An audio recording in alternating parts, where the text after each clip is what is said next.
it's over. Do you need anything like I need you?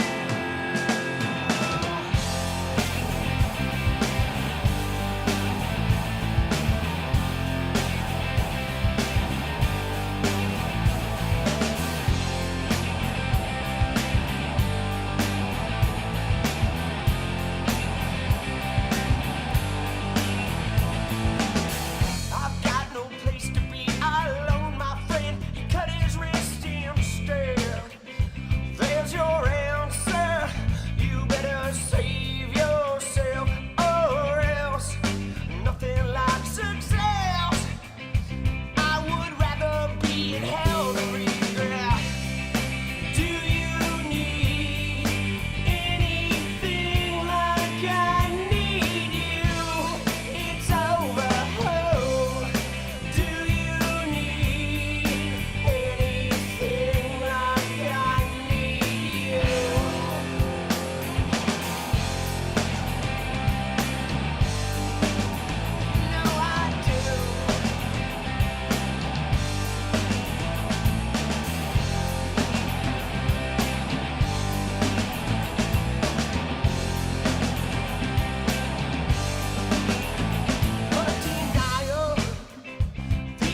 just wanna change the world.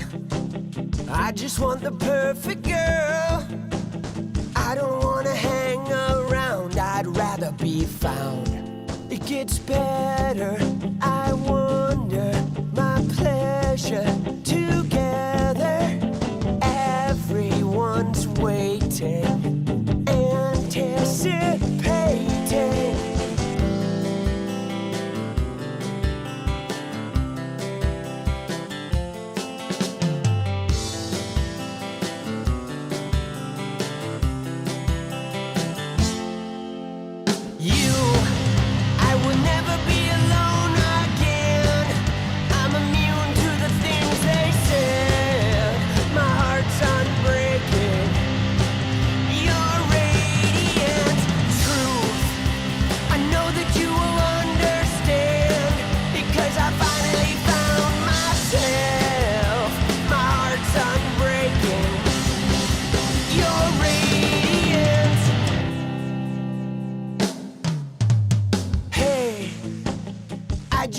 Change the world, but I'm not gonna wait my turn.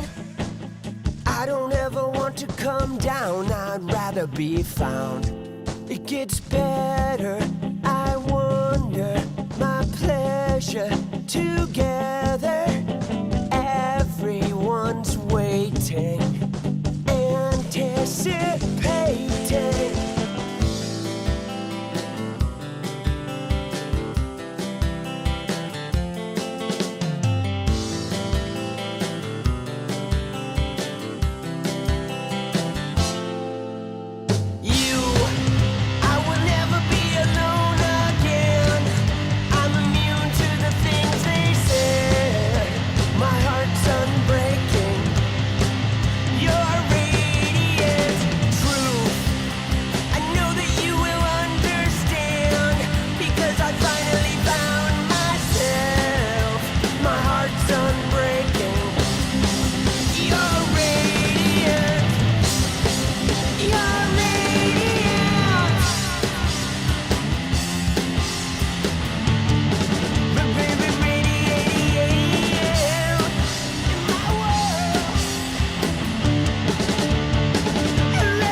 I hope this never ends. It's about you. I will never be alone again. I'm immune to the things they said. My heart's unbreaking. Your radiant truth, I know that you will understand, because I finally found myself. My heart's unbreaking. You're radiant. You're radiant.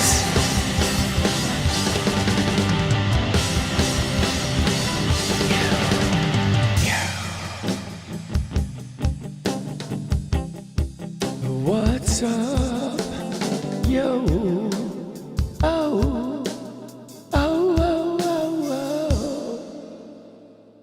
Dude, what's up, man? How we doing?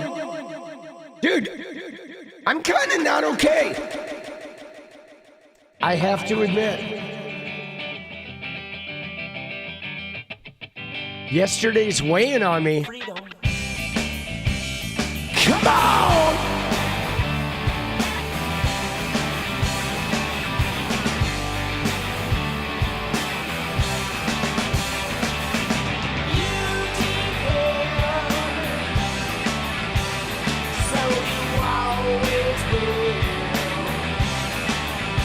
If you arrest yourself again, I'll help you clean up the mess.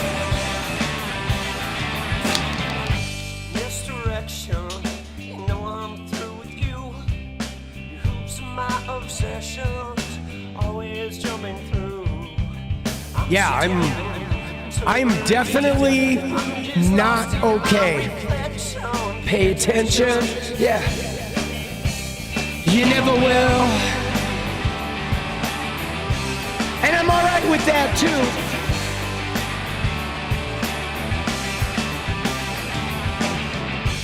I will overanalyze and fall victim. My venom lowers. Time to get to know myself.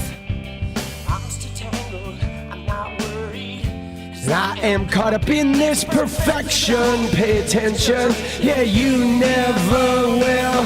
'Cause you depend. So you always will. If you arrest yourself again, I'll help you clean up the mess. I wonder if you ever did, yeah. I wonder if you ever did like I did. I wonder if you ever did, yeah. I wonder if you ever did like I did. Dude, let's go! Dude, let's go! Dude, stop this stupidity with the 5 memberships! Let's go! Fuck you, Trumpy! Let's go, Pinky, with the 5 memberships! Let's go! I just wanna be free!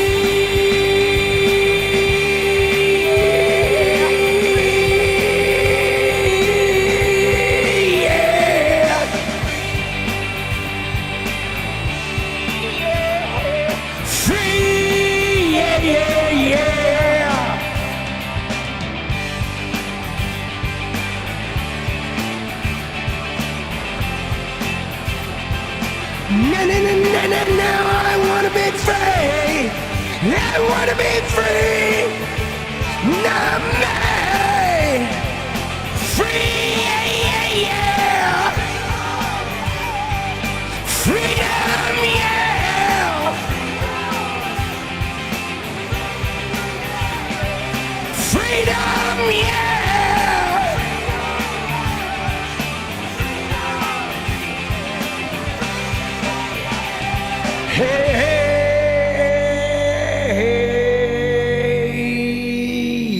Yeah.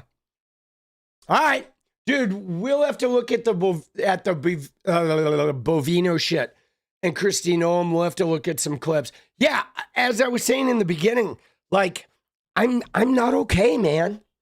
I mean, I am compared to obviously Alex Preddy's family. And I'm sure the people of Minneapolis, but I am just like profoundly affected by the hideousness of what America is right now. And I think this got extra reflected back at me by obviously going through yesterday and just feeling the weight of this. But then I got online today. And like, there are like MAGA people that are just like, they seem like they're happy as clams. You know what I'm saying? And it's really like, I don't know, it's really sickening. You know what I'm saying? Because the thing that's so crazy about this is like,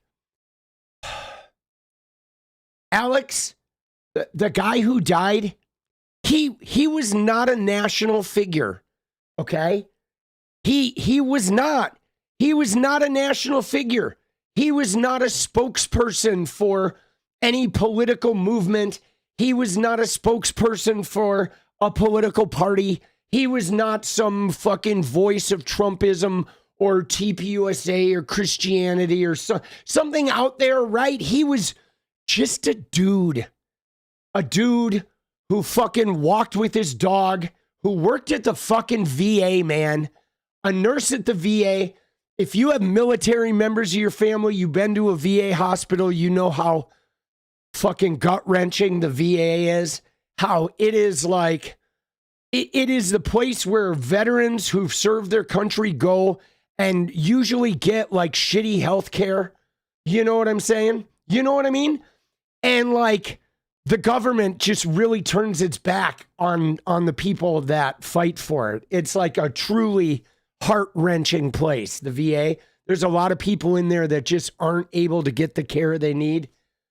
And like, this was just a dude being a citizen observer and at the very end, just, you know, protecting this woman who got pushed down by these fucking animals. And he gets gunned down ruthlessly by these agents of the fucking state, man. And then I get online and I see these MAGA influencers that are like rage baiting and trying to get clicks and shit and trying to like stir up some drama.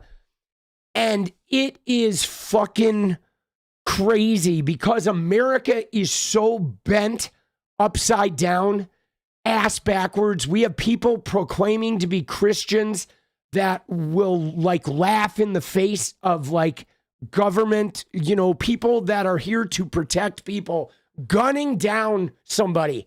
And they will like sickeningly celebrate the gunning down of somebody that's a leftist or that they consider demonic. And it's like dudes like 𝗙𝗪𝗪𝗏 who are behaving like actual Christians and dying for it. Dying for like having a love of their neighbor or the willingness to help somebody that is like next to them, you know, like help somebody, no questions asked. And it is like, my God, like, you know what I mean? Like if there was a God, okay, if there was a God, he's looking down at America right now and he's thinking, I'm thinking maybe another flood is like the thing we need here, right? If you've read the Bible, you know why God flooded the earth, right? If there was a God right now, he's like, how much water we got? You know what I mean? He's literally asking the angels, yo, how much water we got, everybody? Because it may be time to just rush it in there, boss. You know what I mean? He is seriously fucking considering it, bro. Because he is like, what in the fuck is going on in America? Bro, he is like, what is going on with these people, dude? I shit you not, dude. Dude, I mean, you know, maybe that's what I just needed. I needed a good laugh. I needed a good fucking God to show up and fucking spit some bars. Like, bro, you know what I mean? He's like, got his finger right over the smite button, dude. Did you ever see that fucking, you ever see that political cartoon? Hold on, let me see if I can find it. Dude. It was this one, dude. Dude, you ready? Dude, it says God at his computer. You ever seen this one? And he's got his finger over the smite button, bro. Except like you put a MAGA hat on this person right here, dude. And you literally have the moment, bro. Right? He's like right over the smite button, dude. I remember seeing this and thinking, dude, this is so funny. Right? Oh shit. Dude, like I may have to save this image. I may have to put a MAGA hat on this guy and save this shit.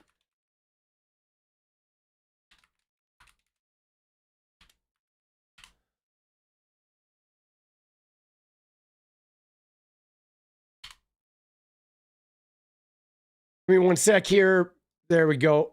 Because we gotta, dude, I may have to put a MAGA hat on that and you know, bro, that shit is wild, dude. You know what I'm saying? That is fucking crazy. Like the energy of yesterday. Beer's good too. Let's go. Yeah, I don't drink beer. But dude, yeah, God showed up and spit some bars, boss. He definitely spit a few bars. But yeah, man, heavy. And so the thing that you know, that's why the flag thing or whatever, the ominousness of the thumbnail for tonight's stream is like that, because I just feel this weight. I feel like we are like approaching rock bottom. You know what I'm saying? And I know if a MAGA were to hear the speech I just gave, they would like start talking about Charlie Kirk. But like Charlie Kirk was different, you know, because and I'm sure though Charlie Kirk, like his death was devastating to them, right? But he was like he was a major political figure, okay? And what's going on now with these ICE murders is these people are not trying to be political figures. They are literally just trying to stand up for their neighbors. They're trying to protect their neighbors. They're regular fucking people that are just showing up like they don't want to be in the national spotlight. They don't want to be on camera. They're not looking for clout. They're literally just trying to protect their neighborhoods and the integrity because they like their immigrant neighbors, you know? And that's what's so crazy that fucking these MAGA people don't seem to understand, right? Like for example, a couple years ago, I don't know, 10 years ago when we remodeled this house, me and an undocumented man spent a summer together working on my house, okay? He was a master at concrete, and we dug trenches and we moved, like we rerouted water from the roof, and he repatched the outside and the inside of our fucking basement and redid the whole inside of the basement. And I spent every day in a ditch shoveling with this guy, and I fucking loved him. And I wouldn't care if him and 100 of his family and friends like lived in our neighborhood. I fucking have no issue, right? I told you there's like a woman who's probably undocumented who comes by with tamales. Like, we love them. You know what I'm saying? There was no way. Like, if I found out that ICE fucking rolled up and took him away, I would be like, what the fuck, bro? These people are good people, hardworking people. They're not hurting our country at all. And the animosity, the sheer like resentment and hatred coming from so-called Christians being aimed at like kind-hearted, loving human beings who simply want to have a good life, okay? They're not trying to take advantage of any system. They're like, literally, they work so hard. You know what I'm saying? And it's like, it is just dumbfounding to me. And guys, I think, you ready for this? I think what it is knowing that I am part of the American fabric and I am woven into a blanket with so many callous, unforgiving, unempathetic, like completely lacking compassion human beings. Like, I am woven into the American blanket with some of the most toxic human beings on the planet. And I'm like, they're like, it's like their stink is getting all over me, dude. And it really bothers me. And they claim to be like people of God. At the same time that their stink, I'm trying to get their stink off me, they're like simultaneously trying to tell me that like I'm not good enough. And it's like, are you shitting me? Like, what in the fuck is wrong with you? What kind of mental illness do these MAGA MFers possess? Where like, dude, it is like the upside down of upside downs, bro. Right? I mean, isn't it mind-blowing? And again, God, he has his hand over the smite button. Dude, oh shit. And by the way though, I have to say with the Super Bowl, you ready? Dude, what an all woke day of football, guys. You had New England, fucking Foxborough, Massachusetts versus Denver, two woke areas. And then you had Seattle versus LA, two woke areas.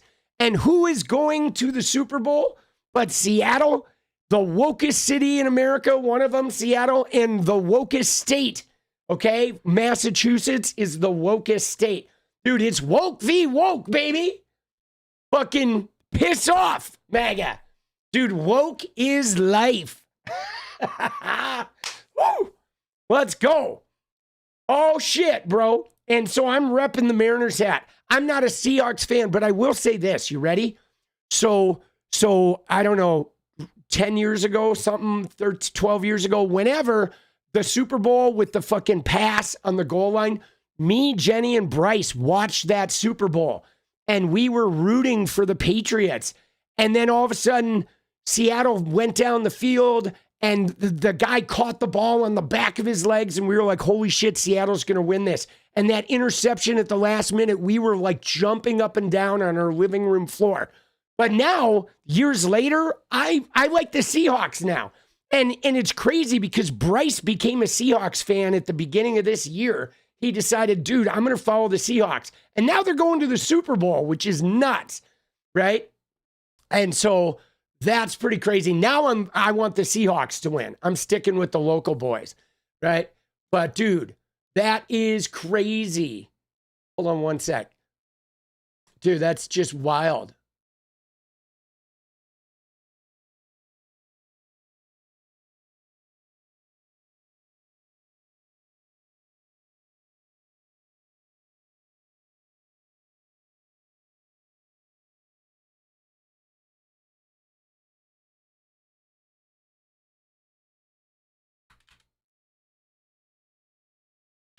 Yeah. You're a Hawks fan? Yeah, so I mean, it's interesting because Bryce's mom's a Rams fan and he was a Seahawks fan, so today he was kind of conflicted. Good game. They're going to lose their minds with Bad Bunny, super woke. Let's go. Let's go, Jen. Let's go. Yes. Dude, I love Bad Bunny. By the way, I want to thank 𝗙cie𝗶𝗹𝗪 and Pinky for dropping those 10 memberships to get us going. We're gonna hit a couple Trumpies again for you guys. Thank you. 𝗙cie𝗶𝗹𝗪 and Pinky. You guys have both been insane, right? Appreciate you guys. Dude, let's go. Dude, football's ours now, okay? No offense, but football is ours now, okay? It is.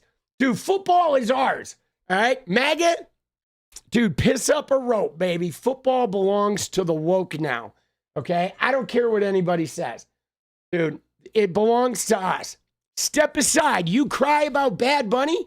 You ready for this?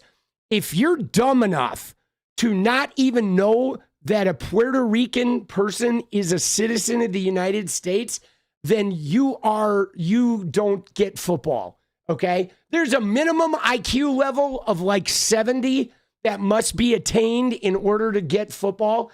And so if you start raging at Bad Bunny, not even knowing that Puerto Rico is part of America, like, you lose football. All right? We have confiscated football. Dude, the woke bowl. Go Hawks. Let's go. Ingrain. Let's go. Dude, let's go. Dude, what did Natalie say? Said Green Day is Green Day playing this? Dude, no way. Is Green Day playing the halftime show? Are they part of this thing?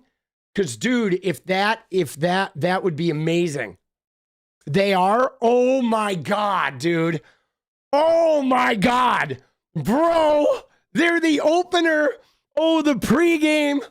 Oh, dude. Oh, my God, bro. Oh, that is delicious.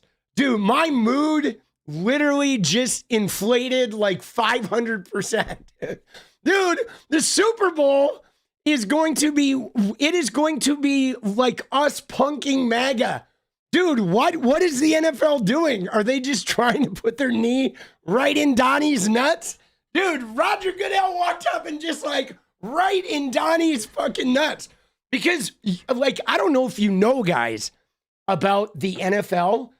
Like, so I'm going to tell you a little story. I'm going to give you an abbreviated, but everybody who is big fans of the NFL, we remember this. So you ready for this? So Donald Trump wanted to buy a team, This is in the 80s. Okay. Trump wanted to buy an NFL team, but the owners found him so objectionable. He was such a smarmy, degenerate, scuzzy piece of trash that the owners would not let him buy a team because he was such a loser and a terrible businessman. And they just knew that he would be bad for the NFL. So they rejected him. Okay, so then what he did was he bought in on a USFL team. And the USFL was competing with the NFL. But the USFL played in a different part of the year. So the USFL still existed and kind of flourished. But then, get this, Donald Trump got so mad at the NFL that he convinced them that, like, dude, if you stick with me, the USFL, we're going to put the NFL out of business. And so then he kind of like talked them into competing directly with the NFL. And then the entire USFL went out of business. And he ruined the entire USFL league trying to put the NFL out of business because he is such a fucking loser. Donald Trump is such a ginormous L that he just fucked everybody over, right? Dude, and he is like USFLing America right now. And so now it's so funny that the NFL, okay, the NFL is fucking just like putting a knee right in his nuts, boss. Dude, he is such a loser. Oh my God, dude. He is such a loser. And you ready? You ready, guys? So speaking of Donald Trump being a loser, let's go into this here. Hold on. There's something else I want to show you because we're going to segue from Donald Trump being a loser. Oh, Jenny, I'm putting a video. I'm putting a video in the folder. Oh, we don't need it tonight. You can work on that tomorrow. Never mind. I'm not going to put it in. But you ready for this? So this is crazy. All right. Let me see if I have it. So this came out today, guys. Okay. All right. You ready for this? This is fucking from a poll comparing August to now. And you ready? Look at this. This right here, guys, is absolutely devastating for Trump. Okay. And look at the date, January 23rd. So let me walk you through this. How like Trump is like flatlined. He is rock bottoming right now. He is in free fall. One is it's a Rasmussen poll. So this is the most Republican slanted poll out there. Rasmussen leans absolutely towards Trump. Number two, this disapproval is almost 60% disapproval on a Republican Rasmussen poll, which is like, wow, that means if you polled the rest of America, it's probably 70. And the date is January 23rd. This is before Alex Preddy got murdered. This was before what we all just witnessed of this man getting gunned down. And guys, this is Trump's signature issue. This is literally the best issue he has. And he is so underwater. He is so buried. He is so incredibly cucked that, dude, he is like, he's breaking shit. And he can't say, oh, the fake news poll, because this is their poll, right? Dude, isn't that wild? You'll get excited over a poll that shows him in single digits. You might get that. No, actually, you'll never get that on immigration because there's always going to be like 30%. But when I saw this, I was like mind blown because, again, this is before we watched a guy get murdered. And so this is just devastating, okay? It is just absolutely devastating. Antifa Bowl 2026, let's go, Robin! But that is that is a crushing blow, okay? An absolutely crushing blow for these guys. Like, you know, now I tweeted today about how I don't think we've seen the craziest of Trump, that I think it's going to get even worse because he is eventually, I mean, you remember 2020, at some point he realized he was behind and he was losing and the end was nigh and he just started like coming apart at the seams. I think Trump is going to like, it's like somebody just pulled a thread on his sweater and everything is about to just go to shit. Okay. He is going to come apart, guys. He is so, because this right here, you know what I'm saying? This right here, he's never going to be able to fix this. Okay. This is unfixable. Like the stain is already there. Now they are trying, okay? They are trying really hard to overcome this. And in particular, they're trying to pivot, okay? They're doing the church pivot. And so here's what happened today. You guys may have seen this, but this was their big thing today was 𝗲𝗏𝗙, Five-Head Dylan was out here, right? Our favorite assistant, whatever. Five-Head Dylan is out here, right? And she posted this thing, okay? This is from a guy from the Daily Signal, okay? This is a right-wing fucking weirdo, right? This guy, they all look like this, bro. They're all like, I don't know, these weird bearded fucking Christian freaks. But so he posted this thing about, you ready? Horrifying new details. The invasion of City's church. It's an invasion now, guys. Before it was storming the church. Now it's an invasion. Okay. And look at this though. He said the agitators blocked the stairs so parents were unable to get their children from Sunday school. Okay. They blocked the stairs, but like there was no violence. There were no weapons. Nothing was getting damaged. It was a protest, right? But you know, I don't know how blocked the stairs were, right? But one told a kid, do you know your parents are Nazis? They're going to burn in hell. But like, guys, now to walk up and tell a kid that their parents are Nazis and they're going to burn in hell is tasteless. But like, bro, acting like that is on par with being gunned down by ICE is some of the most ridiculous shit. Like, yeah, this shit is fragile. Like, these people are so soft, boss. They are, you know, they are so soft. The fragility is crazy. Okay? And then look at this. Look at this one. This one made me laugh, guys. You ready? He said, William Kelly, the woke farmer, shouted, "This ain't God's house. This is the house of the devil." Dude, you know what's so funny? There's a movie called House of the Devil by Ty West, a very well-known horror film who a friend of mine was the director of photography on. My friend Elliot shoots all of Ty West's movie, including like Maxine and Pearl and all those films. But like, dude, this is the house of the devil? Oh shit. It's amazing.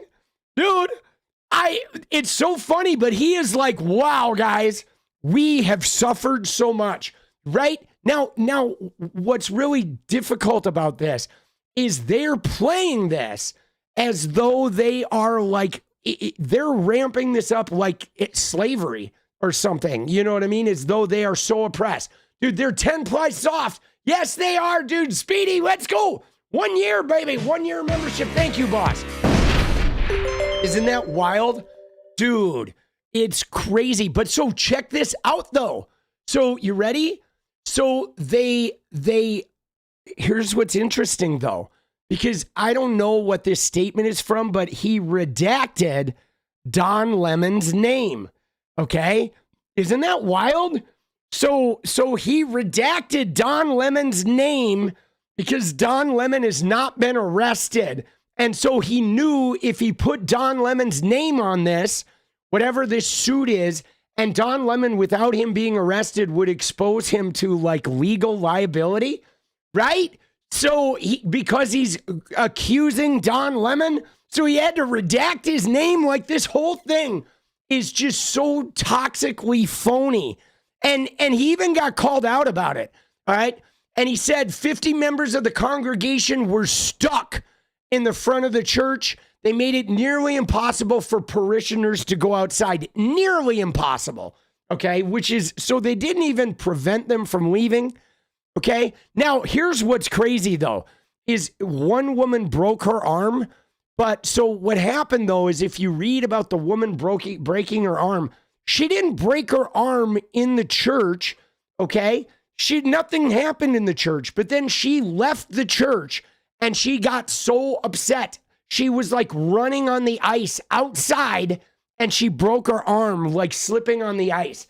But like, dude, it didn't occur because of anything that went on inside. There was no violence. There was no attacking. Although it does to fucking, it sucks to break your arm. All right. You know what I'm saying? Like, it does. You know, it sucks. You're running on the ice like a damn fool. You break your arm. That sucks. I mean, I would just say don't run on the ice. That's kind of my word of advice. But I'm not really going to blame that one on the leftists when you're out in the parking lot and you, dude, somebody said God willed it. Oh, shit. You know, I mean, it's kind of like once you get to the parking lot, you're on your own. You know what I'm saying? I mean, dude, it's like, oh, there was a protest at church. I drove home and then I slipped in my bathroom because I was so upset about what just happened. Now I'm like, the protesters just harmed me, right? Like, dude, come on, man. You know? I mean, you ready for this? I'm going to give you something. If a group of protesters had been chasing her, I would be on board with that, right? If a group of protesters like chased her, you know, with fucking broomsticks or something, and were screaming at her, the devil's coming to get you, and she ran outside and fell and broke her arm, I'd be like, okay. But like, dude, the protesters never left the inside of the church. She ran out to the parking lot, got upset, took off on the ice, broke her arm. But now they retroactively want to do that. An agitator continued to scream while they were crying. And then the main ringleader said, City's church cannot pretend to be a house of God while harboring someone who is directing ICE agents to wreak havoc upon our community and who killed Renee Good. But like, dude, look at this. He is painting this shit like, this is amazing. Like, who looks at this? Every Christian who looks at this has to like agree with this, right? Nikema Armstrong, like, she's on par here. I don't think you can have a church and reconcile having a pastor that is turning over congregation members to a masked armed force designed to ethnically cleanse them. I don't think Jesus would be cool with that. You know what I mean? They do deserve to know, right? They absolutely do. But isn't this wild? This church invasion was an atrocity. Look at this guy. You ready? Here, let's watch him. Let's see this guy, dude. Dude, they always look like this, bro. They always look like weird bearded men with glasses and thinning hair, and they look like they haven't taken a shit since the Obama administration. You know what I'm saying? Dude, the smite button, here we go. On Sunday, anti-ICE agitators invaded the sacred space of a church in the middle of service. They marched down the aisles and split the sanctuary in half, surrounding and isolating groups of the congregation from the pastor and terrifying children. At one point, they shouted, "Who shut this down? We shut this down." Oh my God, dude. At one point, they shouted, "Who shut this down? We shut this down," bro.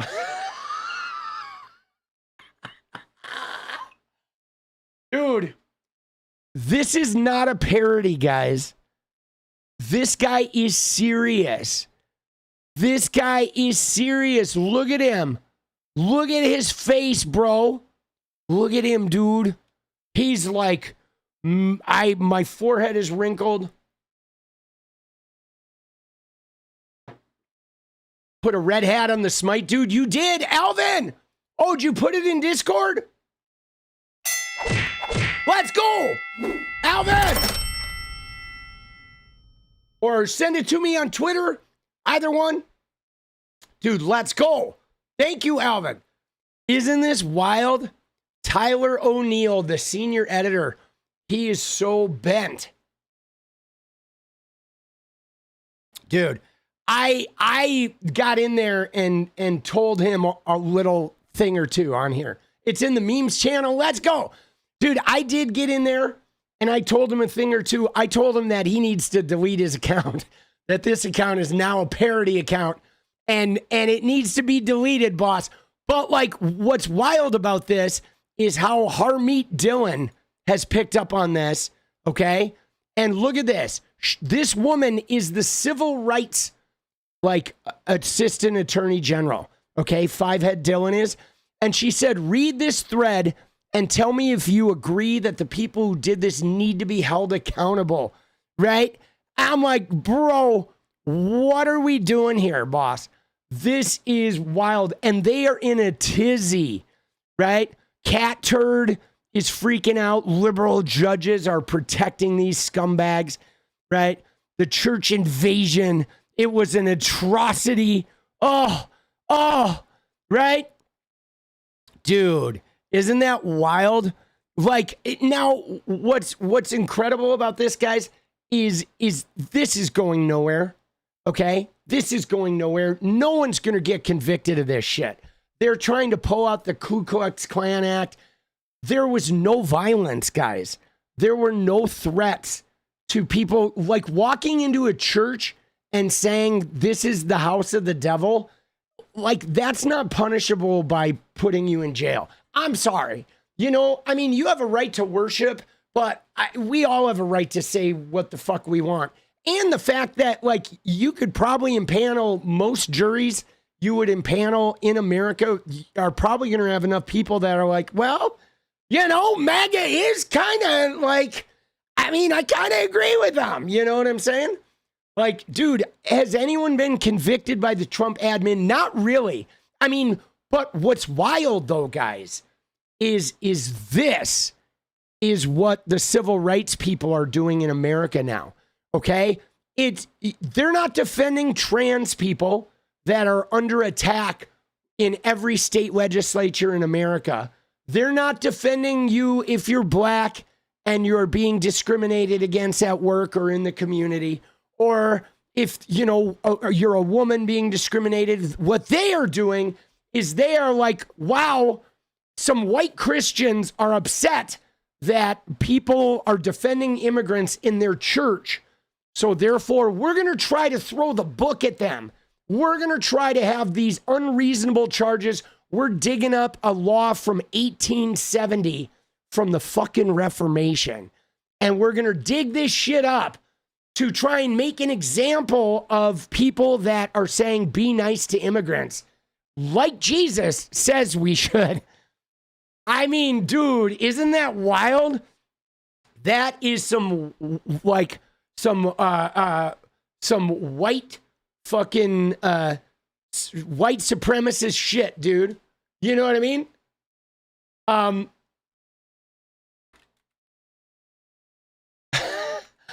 Dude. Oh, yeah. No. Sorry.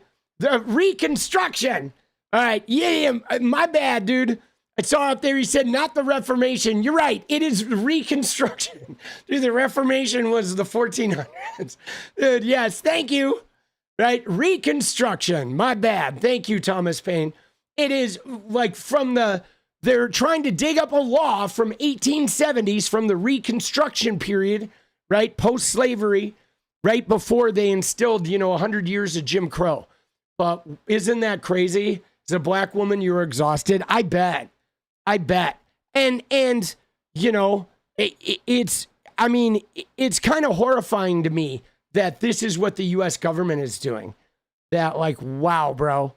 Like, you know, I mean, just to say what May Money sort of tuned in there, where I was like, I can't even imagine, right? I can't even imagine, guys, what it is like to be black, or especially be a black woman in America right now, and to watch like the civil rights attorneys falling all over wanting to have these big national cases because somebody walked into a church and said your parents are like Nazis. And they're like, they're ready to punish that with serious jail time. But like black women watch themselves and black men get blown away on TV and like beaten in the streets, and they don't even, they're like, get over it, right? It is wild, like the softness and the different set of rules, man. You know what I'm saying? Like we are so broken. MAGA is so broken, so unbelievably broken. And you know, the video I just put out before stream, the one about Erica Kirk, it taps into this, guys, because they're trying to get revenge for the civil rights movement. Okay? These white Christian nationalists are trying to get revenge for the civil rights movement, boss. It is astonishing, bro. It is. It is absolutely astonishing, boss. You know? Isn't that crazy?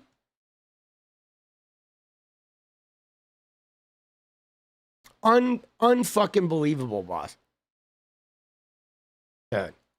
But 5 heads on the case. All right? Just so we know, right? 5-head Dylan is on the case.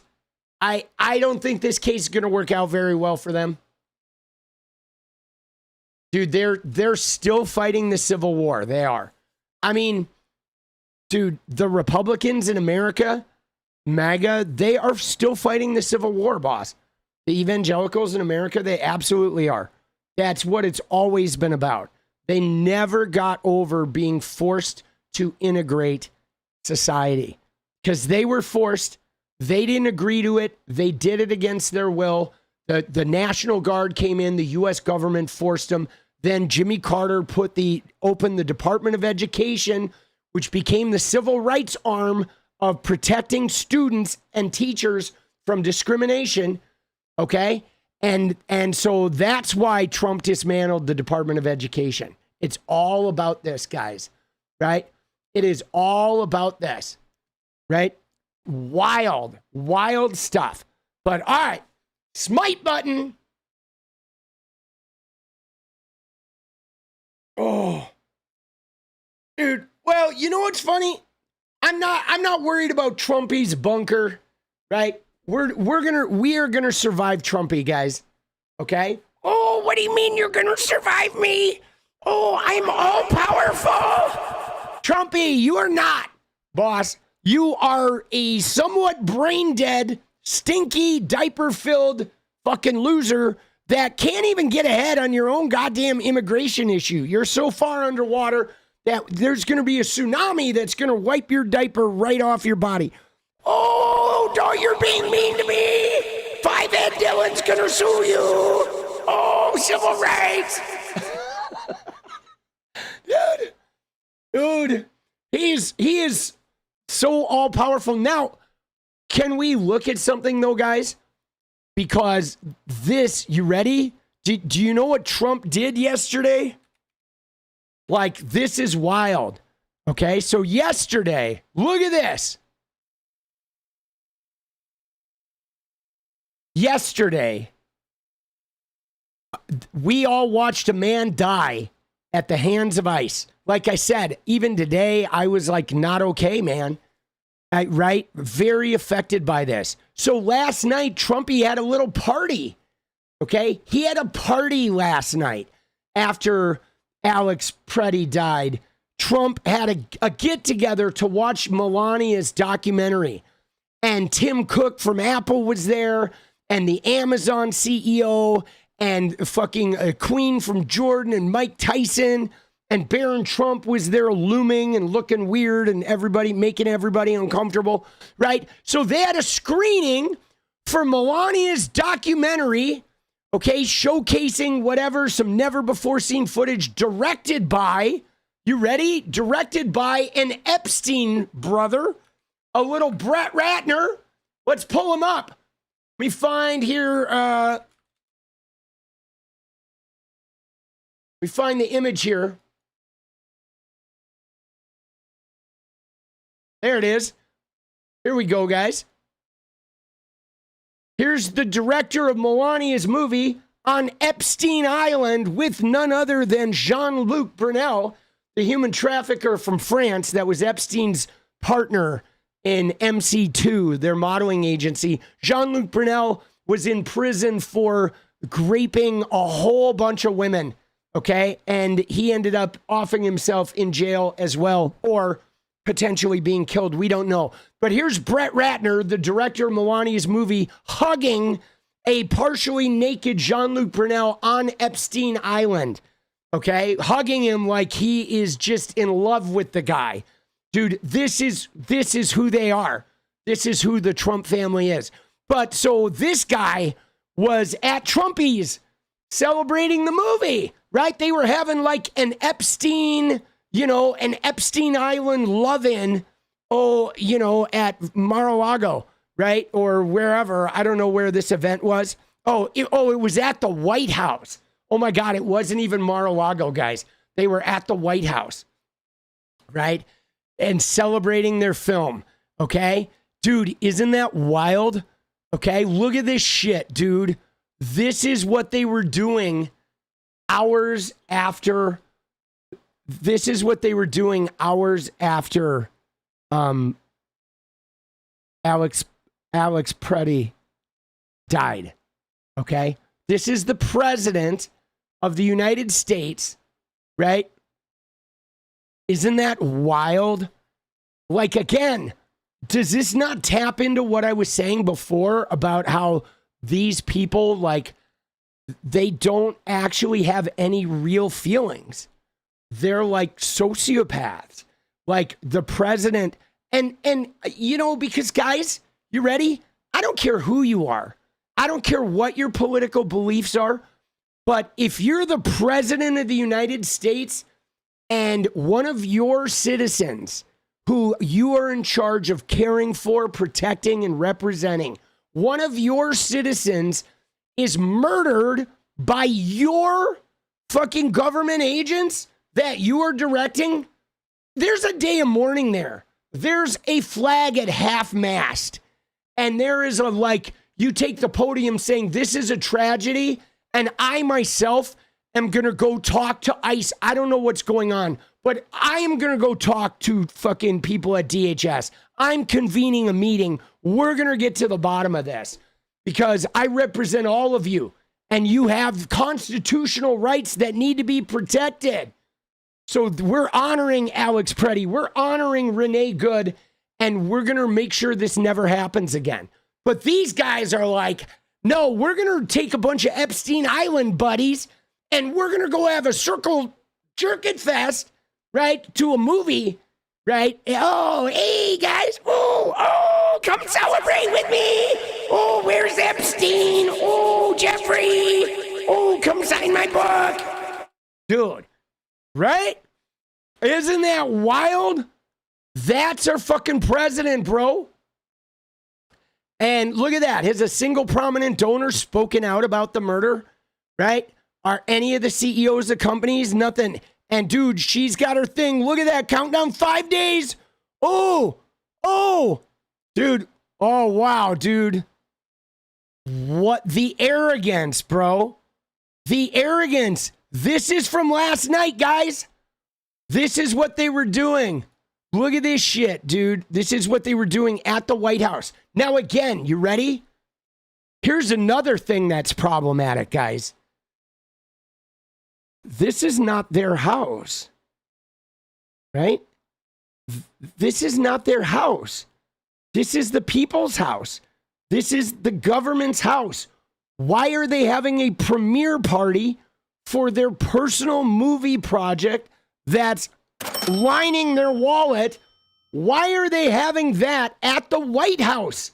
This should be off-site. This should be at a ballroom or something they rented. They're literally having a premiere party, a personal fucking, hey, look at how many millions we're making. Come hang out with us. And they're doing it in the White House. This is so abnormal, guys. This is so Hatch Act. This is like insane. And they're taking pictures. Dude, what is up with this person, bro? Who are these people, boss? Oh my God, dude, Mike Tyson. Dude, all these fucking people. There's a picture of, what is this picture, bro? A picture of a plant? A flower, the side of a flower arrangement and a light. Is somebody being interrogated back there? I don't understand what this one is. All right. All right. Then we got, ooh, look at that. Melania. Look at that. Oh my God. There they are. Dude, she's barely holding his hand. Everybody, oh, somebody's holding the Melania. What is that? The box set? Oh, there's a cello. There's Melania. Be best. Right? Dude, you know what I'm saying? Be best, Epstein. Be best. Be best, Epstein. Oh, hail to the chief. Oh, Epstein. Oh. Dude, can I share one other thing with you guys? That you may get a kick out of? But as long as we're on the Epstein train, dude, you got to see this. This is brutal. Oh, look at that, dude. The only thing safe in America today is the Epstein files. Dude, if it wasn't so true, it hurts because it's so true.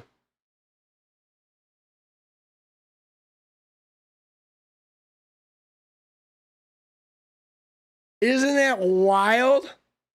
Bro. Dude. The Bovino on CNN. Let's go. All right. With timestamps for the different warm-up questions. Perfect. All right, dude, we're going to shift out of this. Dude, I want to watch this Bovino. We're going to watch a little Bovino. We're going to watch a little Kristi Noem, but this is a good one, guys. All right, hold on. Let's look at the one in the memes channel with the red hat, dude. Oh, there it is. There it is. Let's go. Maga. He should be questioned every single day about Epstein. Dude, he should. I mean, see, I tweeted today, guys. You ready? I did. I tweeted something very personal to Pam Bondi that I do want to share with you, okay? And I think it's important, guys, all right? And I mean this. This is not even me being snarky. This is me being honest, okay? Where I said right here, I said Pam Bondi can piss up a fucking rope, okay? Seriously. Until that dumb F releases every last Epstein file, no one in America is going to listen to a goddamn thing she says. And then I CC'd her at both of her accounts because this is factual, okay? She is coming forward now and talking to us about the law and about prosecutions. And all we can say is this, is until the Trump administration, until the Trump DOJ is compliant with the federal law, the Epstein Files Transparency Act signed into law by their Congress and her president, okay? And which she and her DOJ are breaking that federal law. They are literally in violation of a federal law, okay? Every day until they are compliant with that law and have released every Epstein file, no one in America is going to listen to them judicially at all. And in fact, I feel like it's going to weaken the stature of their fucking cases. Like, she is illegitimate until they are compliant with federal law. That's my thing. If the DOJ is breaking federal law, I am not obligated to obey what they tell me to do because they're lawless and they are not doing their job. You have to obey the law. before you get to tell any of us to obey the law. And in fact, Tim Walz, okay, I mean, he did have his moment today where he spoke about Pam Bondi. Okay, let's look at him about Bondi. He had a quote. They asked him about it today, and he did say, "You ready? Here it is." All right, watch this. Here we go. This is Tim Walz on Pam Bondi. All right, now again, Tim Walz, you've been a little soft, bro. All right, I'm looking forward to you growing a spine. Maybe this whole canceling and Trump shit is going to give Tim Walz the backbone we want him to have, because I think Tim Walz has been a great legislator. I think Tim Walz is great when he's on the mic, inspiring people or going off on people, but he's been weak when directly challenged and attacked. But I will say, guys, though, I will say that after my own personal experience of a couple years of getting canceled and shit, it might toughen him up. Maybe not right now. Maybe he's going to have to go through the aftermath of this, but maybe this will toughen him up. Okay, maybe not. But if anything's going to toughen him up, this is going to be it. Okay, this will be it.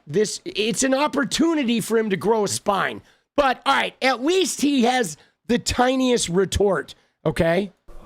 Well, you got a letter from Attorney General Pam Bondi making several demands, I guess you would call them, regarding the sanctuary cities, regarding fraud and voter rolls. Your response to that, is there anything you can do to meet the Trump administration, at least part of the way, to try to turn this temperature? Okay, so for those of you who can't hear, the question was, you got a letter from Pam Bondi, and it was, making some demands about like voter data and this, that, and the other. And he says, essentially, is there anything you'll do to meet the Trump administration like part way? What is your response to this letter, essentially? Well, first of all, it's not a serious attempt, and the Attorney General sent that in. I would thank the local folks and Commissioner 𝗙elle. Thank you to you and your team over there. In that letter, they talked about, you need to hand people over who are in your jails. They're taking credit for people that we've had in jail for a long time. We always hand them over, and the commissioner very clearly. So they're lying. They're lying. This has nothing to do with fraud, as the Attorney General said. They're not sending us forensic accountants, and these are things that have been we're dealing with now and have been for quite some time. So look, it's not a serious attempt to get at this. The way to fix this is get these folks out of here. We've continued to work with them. They asked us for these numbers. We provided them. We continue to show they're not serious. And look, I think everybody understands what the last request was, totally unrelated to anything on the voter files. This is, again, as the Attorney General said, Donald Trump telling everybody that the election was rigged, who started all this nightmare for America. Has nothing to do with it. And I would just give a pro tip to the Attorney General. There's 2 million documents in the Epstein files we're still waiting on. Go ahead and work on those. All right, so that was a little bit of a retort. That's a big retort, though, for Tim Walz. I'm going to give him a little credit there. It's still weak, okay? He's still pretty weak. You can see he's kind of worn down, right? But let's cover that, because we did look at the letter, okay? So number one, they keep saying, oh, they're not releasing people from the jails. But here's the deal, guys. Minneapolis, Minnesota, all the sanctuary areas, they have been arresting undocumented criminals, and they do turn those people over to DHS. That is a lie. Just like they lied about, Alex fucking showing up, pointing a 9mm handgun. Okay, they do comply with that. Okay, what they don't do in sanctuary cities is they don't share data. Okay, they're not sharing data that allows them to hunt people. Okay, so sanctuary cities share the criminals. They give up the people that they want, that they're holding. Okay, that Tim Walz's people have arrested. All right, they do that. They're just not going to give the government data that allows them to go hunting in their communities, okay? And sanctuary cities have been like that since the 80s. Now, if your goal, which Trump said his goal was to get rid of the criminals, they can do that. There's nobody stopping him from deporting the criminals. But they're not deporting the criminals. They're lying about this shit. They want to deport everybody. They want to hunt people. They want to terrorize people and scare them from voting. And they're trying to get that unredacted voter data, and we don't know what they want to do with it. But they're going to probably try to find voters. They're going to try to find any inconsistency they can to build some kind of fake narrative so they can try to demonize the elections and do some other crazy shit. But they're full of crap. But at the end there, he did say, my pro tip to Pam Bondi is maybe you should go work on the Epstein files. Although I thought he was a little soft, I would have liked to have heard him say something about, Pam Bondi is breaking the law every day. And I consider her illegitimate until she's in compliance with the federal law that she's breaking. Don't even send me your letter. Don't save the paper. Save a tree, Pam Bondi. And don't even send me that shit. Because while you're breaking the EFTA federal law every day, I'm not listening to a goddamn thing you say. That's what I would say if I was him. I would fucking call it out. He's a little, but dude, he looks, you wanted him to say Christine, the bird-legged? Oh shit, that's funny. But so he looks beat, doesn't he? He looks beat. I'm not sure. I'm not sure if he's cut out for the big national stage, guys. Because I'm gonna be honest. After my own personal experience of, mass cancelings and shit, I feel like you have to have a little bit of sociopathy in you to be able to national stage it. You know what I'm saying? That's it. You have to have sociopathy runs in my family. I think you have to be just the tiniest bit sociopathic, even if it's chaotic good, to be on the national stage because you just get shredded. You have to develop an immunity to that. But man, he looks rough. And what Natalie said there too, they want to imply fraud and all that. But he made another really good point though that we got to give him credit for, guys. Is he said even the fraud stuff, he's like, they're not sending us forensic accountants, right? I mean, guys, obviously, right? How many times has Kristi Noem said we're there to investigate fraud? But it's dude, they sent ICE agents. They sent 3,000 Proud Boy meatheads, couch surfers, bro. Those guys couldn't find fraud if you handed them a tax paper with it circled, dude. They wouldn't be able to find it, right? Because they're like jarheads, bro. You know what I'm saying? They didn't send forensic accountants. They didn't send a team of number crunchers. They sent, the hillbilly police force, bro. Come on, man. Who are they trying to kid? But yeah, dude, he looks beat though, guys. He looks beat. Dude, he's taking a beat down, which is too bad, man. Although, I'm gonna say, guys, I saw this coming. I love Tim Walz on policy. I like Tim Walz when he's out there on the mic making fun of Elon or whatever, making fun of Trump. They're weird. He's very charismatic like that. But this guy, though, has never had the steely resolve and the aggression required for national stage politics. And that was problematic during the election. And it's still problematic now because if you're going to get on that national stage, you gotta be aggressive. You gotta be like Teflon, where you can just zing their negativity away and spin it around. He's just too sensible. He's too even Steven, He is a good man. He's a great man. Okay, let me go on the road there. He is a great man.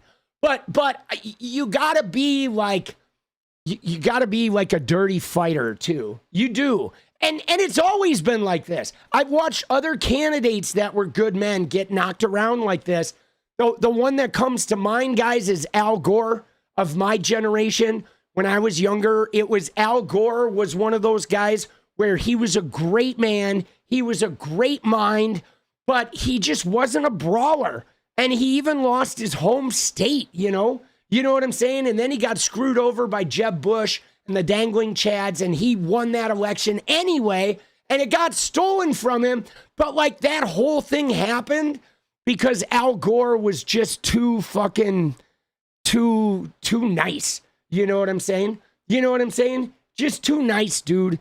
And it's tough, bro. I feel bad though, because, you know, like I want to see him evolve. And though, you ready?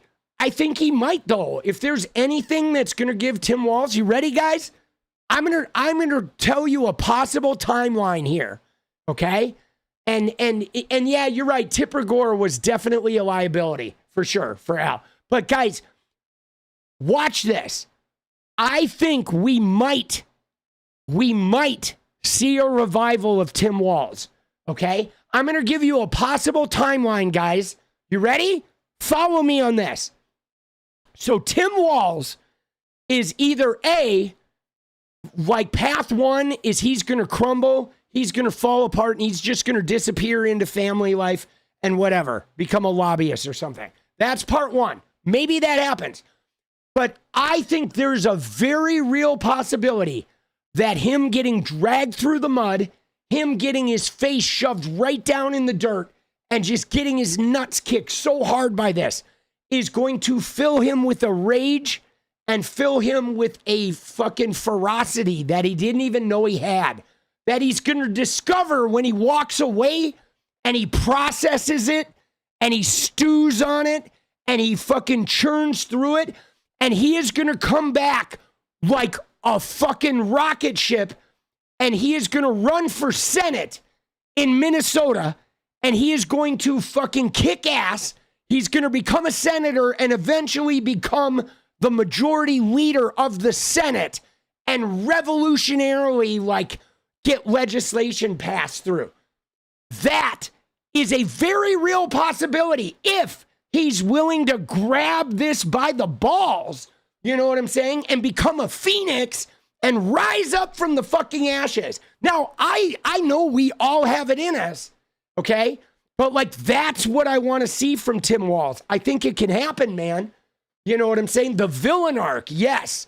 You know, it could happen, okay? It could happen, guys. I can see it. I think he just needs to learn how to like get fucking aggro and be willing to punch back, like really punch back, and not like worried about if he punches back, who's going to get hit by the punch. Right? Because you do, like, when they're on you, you got to be able to punch back. And you got to do it with a sense of freedom, you know, and a sense of willingness, a sense of glee, you know, in a way, right? I mean, when you're punching up, I'm not talking about just swinging at your constituents and shit, you know? They backed off Gavin some. They have, I mean, like Gavin, dude, I don't know what they're going to dig up about Gavin Newsom, but like Gavin Newsom and J.B. 𝗵𝗡 and some of these other guys, those guys are like, dude, they're sociopaths, bro. Let's be real, dude. They are, right? They are. They've got enough sociopath in them, dude. They're not crumbling anywhere, dude. They're not. Dude, those guys like 𝗵𝗡 and Newsom, and I mean, there's some other guys that are fucking, you know, straight up brawlers like that. Like, I feel like Eric Swalwell is another one. He's running for California governor. Like, dude, he takes so much shit, but that guy is a fucking, you know, just a hard-headed Adam Schiff. These guys are sociopaths. They are not concerned. You know what I mean? And I mean that in the best possible way, dude. But you kind of have to be a little bit. So I'm saying I hope Tim Walz, like, I hope he finds it. I believe he can, guys. And if there ever was a chance for this, I think this is going to be it. Tim Walz needs to ask for help from neighboring governors of California. California has all your money, guys. Can't really mess with us. Yes, May Money. I don't know what Tim Walz is doing, dude. I don't know what Tim Walz is doing. But, dude, guys, before we watch Bovino, we're going to watch Bovino. But let's watch the Eric Swalwell commercial, okay? Because I thought this was pretty valid, guys. All right, Swalwell, he did his first fucking governor post, and here it is, okay? This is when I'm governor of California. You ready?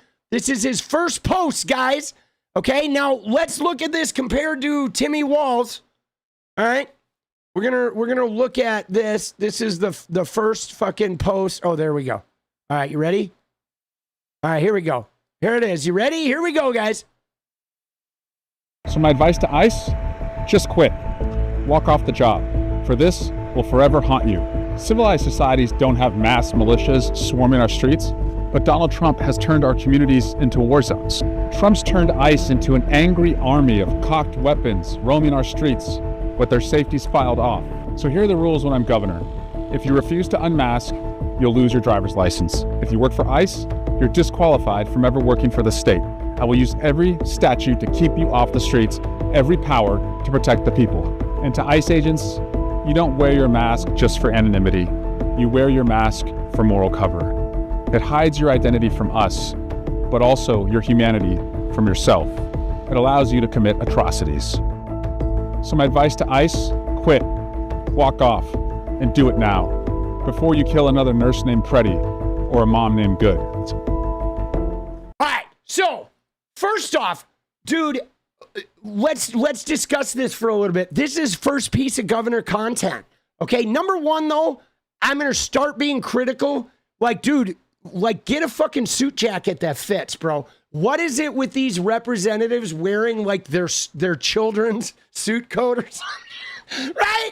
I mean, I don't know if he's like trying to make himself look buff, but the suit jacket really bothered me. Okay, but I like the messaging. Okay, I like the messaging of just straight up like screw you guys, and we are going to have straight up consequences. You know what I'm saying? Yeah, I didn't like the denim shirt either. I didn't like the whole look of it. But I will say this: I thought the music was actually pretty good. Okay, the production value was pretty whatever. This thing was cobbled together, you know. But it was direct. It was basic. It was, you know, the messaging. I liked the fucking messaging. And I like the music. I thought the music was actually pretty good. Okay. And you know, he is a little stiff. He is a little stodgy. And that suit jacket though, like for the love of God, get yourself a suit jacket that fits. But anyway, dude, I thought the messaging was good. It was like no nonsense. Okay. It was no nonsense. It was straight up. Now there are a couple people in the race right now. Okay, I just want to talk about California governor right now, because if you look at it, okay, gleefully throwing away homeless people's worldly possessions definitely speaks of sociopathy in Newsom. Let's go, PJ. Yeah, no, I know that shit was fucking a you know, a questionable PR stunt. Is what that thing was. Dude, it was brutal. But anyway, the California governor poll, okay, is the poll that the recent one, granted, it's January, right? It's January, but the poll that came out was this one, okay? This is the first poll that came out. Now, none of these people have really started campaigning. Okay, so the first poll had Chad Bianco and Steve Hilton in the lead for California governor. Now, if you guys, these guys cannot win. Okay, there's no dance goal. All right, dude, we'll do a dance goal real quick. Let's get it going. Yeah, I mean, dude, I'm not going to argue with PJ. PJ's right on about like Gavin and the homeless encampments. That was some gnarly I don't know, middle of the road pandering, right? That was like a like I'm gonna do a like shitty PR campaign for middle of American white voters in white rural voters. You know what I'm saying? No, it was, you know what it was though? Is you know, I hate to defend it because I know like leftist people are upset and they're going to get mad at me for defending it. But here's what it is if he runs for president, okay, they're going to attack him in middle America and they're going to attack him with crazy shit on homeless. Okay, they're going to say that he spiked the homelessness in California, that he stole the $24 billion they spent on it. They're going to attack him in every way. And then what they're going to do is they're going to respond to the middle America thing saying, no, he didn't do that. Like here he is, like breaking down a homeless encampment, which is like a shitty, horrible thing to do. But it's also the type of video that will assuage, you know, it will soothe the fears of these idiots in fucking middle America, you know? So, but like, it's pretty dirty. You know what I mean? It is pretty dirty. That type of behavior is fucking, it's dirty, man. LFG, cheers, let's go. But also, if, you know, if I was campaigning for president, I can understand like why they would make that type of content. Let's see if it gets used too. But I will say though that what I saw, he certainly didn't solve the homelessness problem, but it seemed like he tried. Like it seemed like Newsom's administration tried some shit. You know what I'm saying? And so I don't know. And I kind of do agree with what Josie Ann said there, that Newsom will do anything to win. He's not friend material, but effective for national politics. I mean, I do. I'm going to admit, guys, you ready? And don't hate me for this, okay? Because this is my competitive side, because it doesn't change my integrity, but I like that part of Gavin Newsom, that he will do anything to win. That he will go into the Maga commune and try to like psychologically manipulate them or make them believe he's like submitting to them while simultaneously he's grabbing information and shit that he's going to later use against them, and that he plays a type of psychological warfare that is feisty and aggressive and unfeeling. Okay. And I respect it because I know that if he does end up being the candidate, he is going to fucking do every fucking thing he can to kneecap these motherfuckers. And he is going to like do anything he needs to do in order to win. Like he will take the gloves off. And so I like that about him. I know that there's also trust issues and we don't know how trustworthy he is. And we don't know if he's really going to be progressive if he gets in that job. But I don't know. I guess I'm not sure what I'm looking for. I don't know that I'm looking for a progressive president in 2028. Me personally, I think I am looking for somebody who's going to be a hammer. Like in 2028, like I want a progressive president in like maybe 2032 or maybe 2036. But I think in 2028, I want a fucking sledgehammer, guys. That's really what I want. You know what I'm saying? Like I want to elect a sledgehammer in 2028, a Democratic sledgehammer.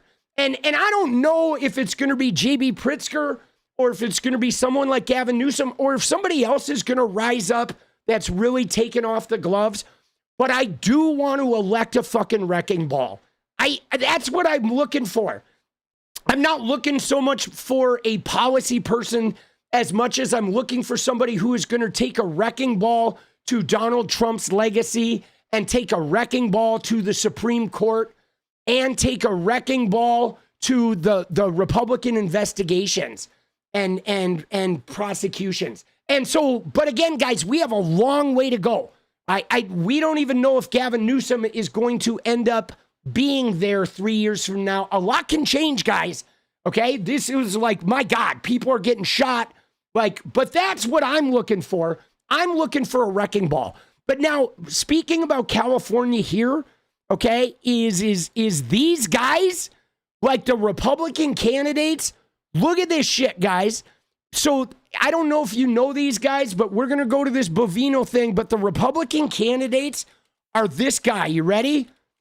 A sheriff, 𝗙𝗵𝗍𝗀. Dude, Riverside County, okay? The meth capital of America. Literally, the methamphetamine capital of America. Sheriff 𝗙𝗵𝗍𝗀, his sheriff district is the worst law enforcement agency in the country, guys. His Sheriff Bianco, this guy, he's not even good as a sheriff. His sheriff's office is terrible. They're the lowest rated law enforcement entity in the entire state. They're literally the worst law enforcement place in the whole country. This guy's running for California governor. And he is arrogant. This guy is arrogant and like a loser. I think he's got a little Benny Johnson in him. I'm pretty sure that this guy and Benny Johnson are, hanging out, if you know what I mean. Oh, come here, Chad. Oh, let's go to the club. Club in. Dude, right? All right. Now, the other guy that is running is this clown, dude. Okay? Is this clown right here, dude. Steve Hilton. This is the other Republican candidate. Dude, every time I see this, Tainted said I'm gay. Clock it, he's giving the old school queen. He does. Dude, 𝗙𝗵𝗍𝗀, I'm telling you, dude, 𝗙𝗵𝗍𝗀, I fucking lived in West Hollywood, guys. You know what I'm saying? I know how to spot the boys. I do, man. I lived in the neighborhood with the boys. Dude, a lot of my friends in the 90s were the boys. Dude, I know about the boys. But dude, this guy is the other dude, Steve Hilton. Oh my God, bro. These guys are so, such clowns, dude. But, so yeah, we cannot let these guys, take over California. Look at him, bro. Dude, he is, such a weirdo, bro. Such a weirdo. And the shirt, dude. Dude. All right. So there you go. But they're all high on their own supply. Okay. Thinking they're doing well or whatever. But none of these guys have started campaigning. But, I think we're going to get Swalwell or Katie Porter, right? I think it's going to be Swalwell. I wanted Kamala Harris to run for this. I thought Kamala Harris running for this would have been great. But, I was a little disappointed that she didn't, because she would have been a shoo-in, and she would have been really, I feel like, the right type of aggressive fighter. She could have worked out some of that national election shit, built her profile as the governor of California, and maybe come back and run for president again, 8 years from now. Right? Dude, but yeah, we'll see. We'll see what happens. But there you go. All right, that's a little bit on those guys. Now, let's look at this Bovino clip, shall we? Here with me now. Okay. So, dude, Bovino, bro. She wants to lose the presidency again. Yeah, I mean, maybe she wants to take it from a primary, right? She wants to see what can happen. I respect it, though. You know what I'm saying? I respect it. Dude, I do. But, all right, so, Natalie, are there specific spots on this that we're supposed to look at? Tommy 2028 would be a hell of a wrecking ball. Dude, Ella, let's go. Hey, guys. So, I want to say something that may sound crazy, okay? But let me just tell you, I deal in crazy. I'm going to preemptively say this. Okay, number one is I got told by grade school teachers that I was tone deaf and had no rhythm, but I always wanted to be a rock and roller. And so I did quit UCLA at age 19, and I bought a guitar, committed to starting a band, having never played a musical instrument in my life. And you saw a result. You listen to my music every night.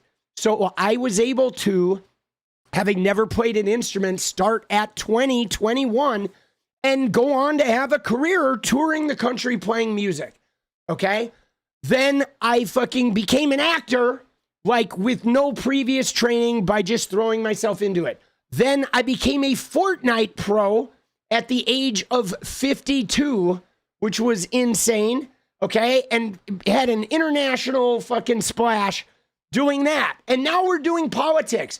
So I've always thought that maybe one day I would run for president, right? I remember one of my teachers in 6th grade, Mr. Stibbs, he, like, my mom came in for a parent-teacher conference, and he went off on me to her, and I overheard some of this, and he was telling her that I think he's going to be president one day, like, I shit you not, your son, I think he's going to be president. Now, I've never forgotten that because I loved Mr. Stibbs. I did. I loved him. Dude, I loved him, right? I absolutely did. He was amazing. And a lot of shit he taught me came in handy. So, that being said, right, that is a thing to run for president, even if I lose, right? It's a thing that I've always wondered, man, I'd kind of like to do it. Now, just to tell you, though, about this, I would have to have a much, much bigger national profile than I do now, okay? Because, guys, the thing about running for president is it's really about national profile. That's a very important thing. If you are running for president, you have to have a national profile, okay? You do. You have to have a national profile. That is the most important thing. It is not really about your policy. It's not even really, as you see with Trump, about your history. It's more about your national profile. And guys, it doesn't have to be beloved, okay? You don't have to be loved. You just have to be triggering in a way, nationally. You know what I'm saying? You have to be triggering nationally. You know what I mean? So I don't know if I'm ever going to do it, but I've always thought about fucking running. But guys, after seeing Donald Trump be president, I feel like any one of us can actually be president. Like, think about that, dude. If Donald Trump can become president, any one of us has a shot. I don't care how low you are, what you've said or done in your life. If that man can become president, it is open to all of us if you have the national profile, okay? Absolutely. Like, it is open to all of us. And I fully believe that. And I know people will say I'm arrogant or I'm crazy, but I am arrogant and crazy. But that's also how I've done all the shit I've done in my life, where people have told me there's no way you can fucking do that. And then I go and do it because you literally just got to believe. And if you believe in something and you go out there and cultivate it, if it's supposed to happen, it will just happen. There's little you can do to stop it. So you know what I'm saying? So I don't know. Maybe one day I'll have a run, maybe not. But you never know. It's not outside the realm of possibility. Because you know what I've always felt, guys? I've always kind of felt that I like owed it to Mr. Stibbs, right? Because he really meant it. He wasn't just blowing shit up my fucking mom's ass. You know what I'm saying? He literally meant it.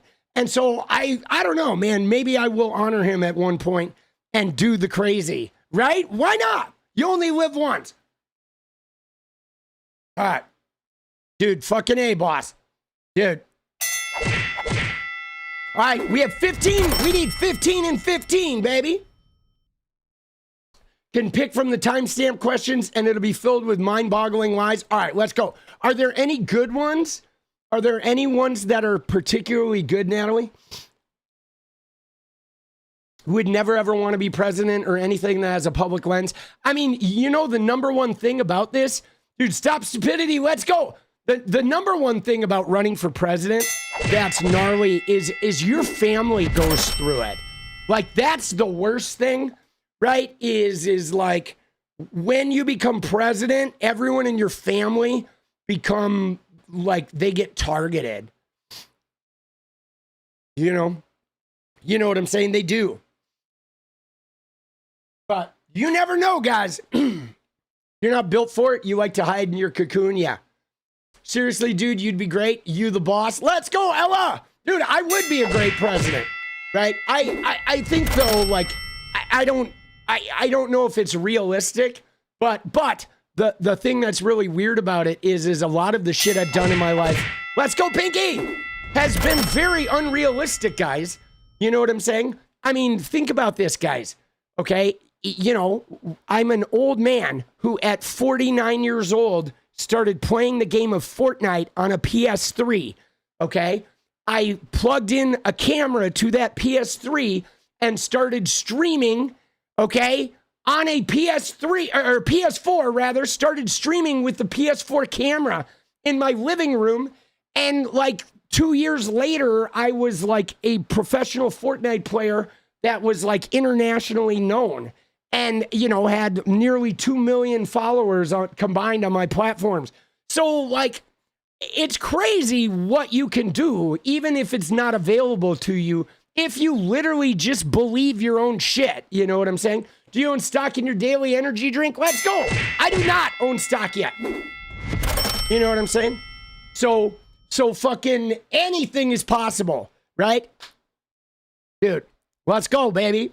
Anything is possible, boss. You know, I don't know. I'm just crazy enough to do it. So we'll see. Dude, I love that some people get bothered by it. Dude, that makes me even think like, dude, this might be worth looking into, because that kind of triggering like can really work for you. I mean, but I firmly believe, dude, let's go. Stop stupidity. Let's go. Dude, I firmly believe though, guys, after Donald Trump, I believe it's available to anyone. And here's what I believe it requires, guys. I think it requires two things, okay? And this is for anyone. This is not just about me. This is from here on out, the way the presidency and the way it works in the age of social media. One, you need a huge national profile. That is number one. You got to have some type of very well-known national profile where you are both loved and extraordinarily hated, okay? You need to be, like, hated, okay? Like, triggering level hated, okay? That's step one. A national profile. I would run, but I'm a black woman, so not qualified. Oh, May money. That fucking stings, like, in light of our thing. But that's number one. But you know what number two is, guys? You know what number two is? And this is the most important, okay? And this is about anything you do, guys. Whether you're like trying to start a business, you want to be an actor, it's the zeitgeist. Okay, guys? It is all zeitgeist, which means if you can find the like vibe of the moment, if you can see the thing everybody needs in that moment, and you can go in and put your finger on it or voice what everybody is feeling, you will be elevated, okay? If you tap into the zeitgeist, you just get pulled up. You don't even have to do anything. Kurt Cobain wrote some lyrics that hit a zeitgeist of what everyone was feeling, the rage people were feeling in the 90s. And it killed him, but he went to the moon. Trump hit the zeitgeist of the racism, and it just exploded him and elevated him, okay? If you know, even with me in Fortnite, what blew me up was like everybody had that sort of incel, post-Gamergate, separate vibe, and I hit the zeitgeist of inclusive community during the pandemic, okay? I was this guy with this positive energy, this healing energy that came in and was like, no, we're going to bring everybody together. And it was like the exact thing the gaming world needed in 2020 as the pandemic hit. And it just fucking took me up. I didn't even have to do anything. It's like if you're voicing what everybody feels in that moment in anything you do, you will just get sucked up into the energy tornado. And that's really what does it. You know what I'm saying? It's in anything. I was not a gamer before, Tainted. I had not really played video games for 20 fucking years when I started playing Fortnite. I mean, I played a little like Lego games or whatever with my kid. And I got addicted to Star Wars Battlefront. And then my kid talked me into playing Fortnite. And I wasn't even that good at the game, to be honest with you. I was just really good at marketing. And I happened to be selling the exact thing emotionally that everybody needed at the time. And I recognized it, right? Like you have to recognize it. And so I think whenever you're doing that shit, okay, whatever you're doing is if you get your finger on the zeitgeist of what people are like needing, you rise. It's so that's really what makes it like, you know, I think these things available, you know what I'm saying, to people, right? But Ridge said there's beauty in trying. You could do it. Let's go, Ridge. Dude, again, I doubt I will, but I've put it out to the universe, man. I put like in the last year, I put probably 20 like fucking threads out into the universe on what could come down the road. Stop stupidity. Let's go. And now I let the universe figure that out, right? Because if I'm supposed to run for president, like it'll happen. It won't be something I have to like will it. We got to win in November. We do. 𝗙𝗪𝗓, we do. I do say though, one of the things, if you build it, they will come. Yes. Dude, that movie, Field of Dreams, I saw that movie before it came out. You know, in California, they do this shit. Maybe they do it elsewhere, but in the 90s in California, you know what they used to do? Is in the 90s in California, they would give you these free movie things. And they were like test screenings from the studios.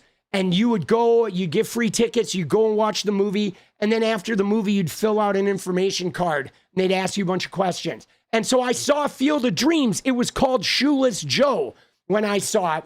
And me and some friends went and saw that movie. And we were like, holy shit, dude, this is a good fucking movie. And we saw it, I don't know, it was probably like 4 months or 6 months before it came out. They do that sometimes, the test screeners, when they're on the fence about like an ending or what have you. Right? You know, that was a movie and not a real thing.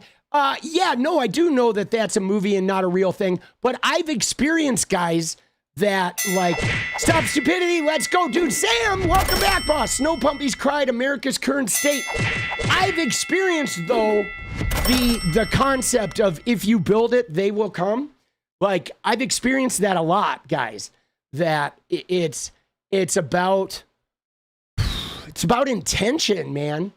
You know what I'm saying? It's about intention. It's about drawing the timeline to you by getting in the river, you know? And it just ties into my life philosophy, okay? Which is that like the ties that bind us and society and virality and these algorithms and the universe here on Earth is an energy channel. It's a river of energy.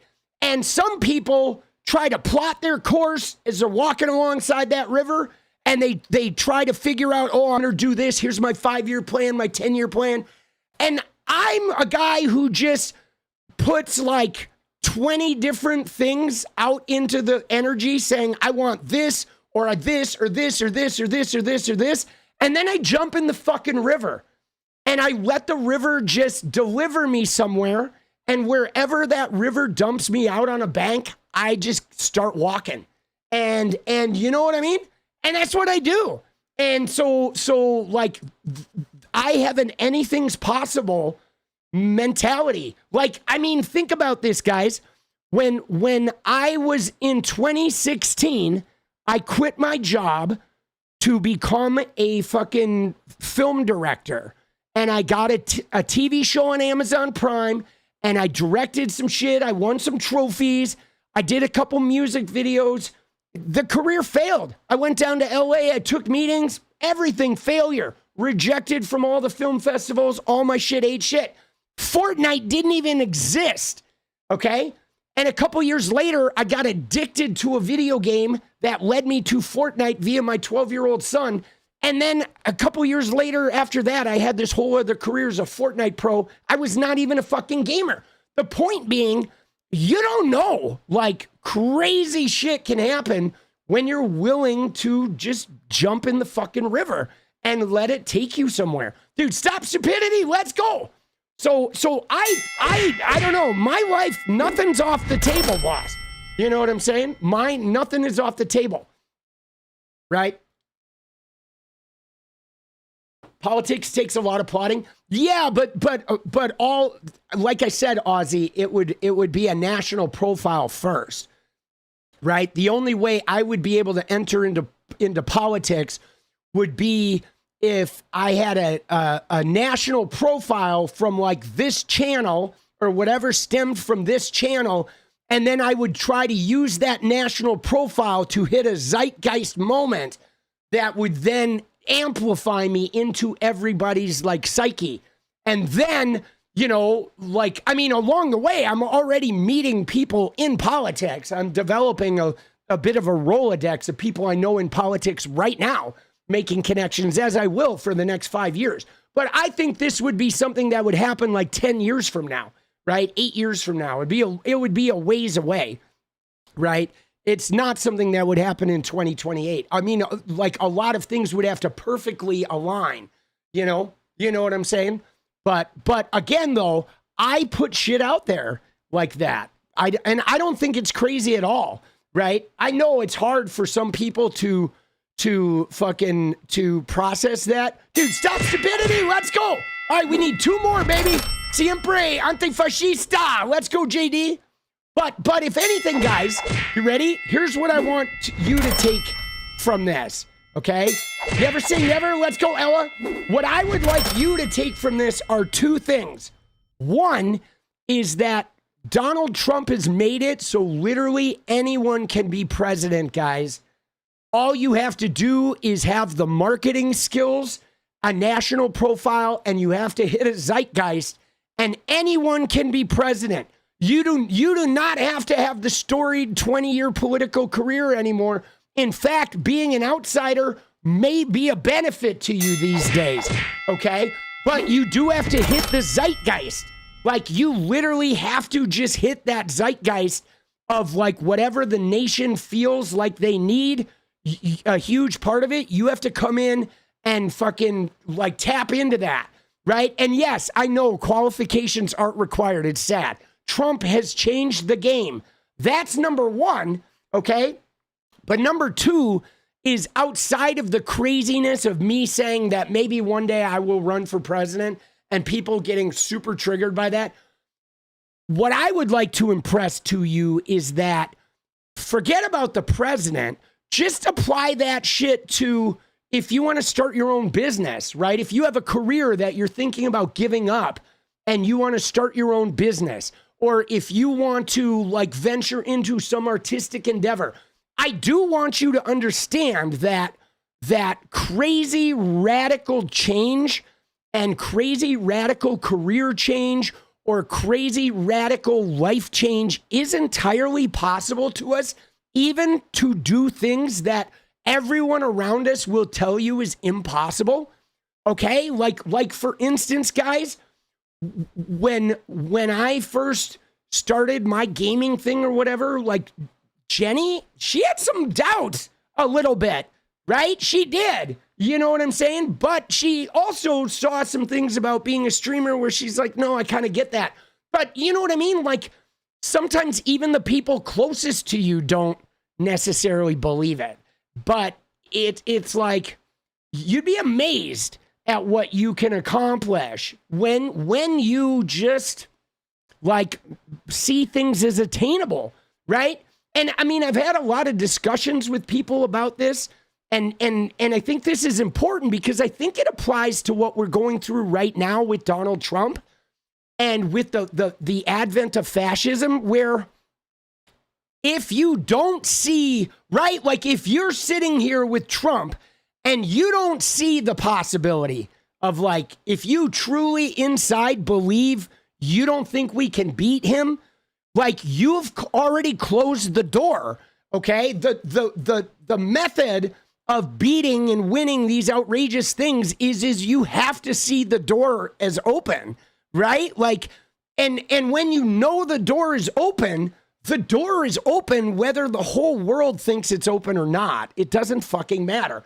It's like the things we know, the things we fucking like actually in our bones feel and internalize, you can really make that shit like come true, boss. You can. Jenny Marie, let's go. It's astonishing. You know what I'm saying? It is fucking quite astonishing what can happen. And I think that Trump kind of changed the game. You know what I mean? He did. He changed the game, boss.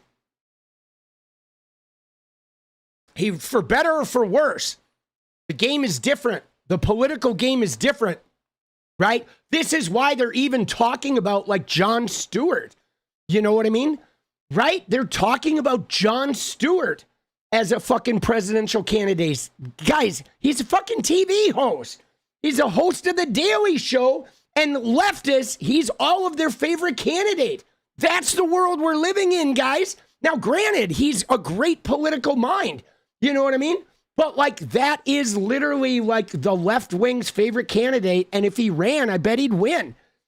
He's not qualified. Yeah. Well, so the whole qualified thing is the qualified or not qualified, I think is it depends on what you look at as qualifications. Okay. Because let's be honest, guys, most presidential administrations are about the people that surround you. You put policy experts in key positions and you let them do their shit. The president's real qualifications are you got to be unflappable, right? Unbreakable. No matter what happens, you have to have a resilience that you always get back up after you go down. You need to be a PR person who can stand in a room full of people and deflect all their negativity and charm and win people over. And you have to like be able to negotiate with people and play psychological warfare with people in order to win what you need. Okay. And then you have to be a good president will be somebody who can get a bunch of high performing policy people working together. And you're going to build a community that functions as a machine-like whole. Like the president is really like a director of a movie in a way. And he's the guy who's standing back, taking the big picture and making sure all the pieces are functioning together and then trying to win support in Congress and with the public and et cetera, et cetera. So the job itself, you don't really need any like, you know, I mean, the reason why politicians normally do the job is because they've had to do all that shit campaigning. You know what I'm saying? But the qualifications to be a president are not really, they're not that like crazy shit. You know, they're pretty easy to recognize skills. You know, how did he scam his way here? I mean, dude, Trump just hit a zeitgeist. Okay. Dude, Trump is a zeitgeist president, guys. That's how he got there. He recognized while Obama was president that the racism of the 1950s was kicked up. And so he went into that gasoline of racism and he just started throwing matches into it. Okay.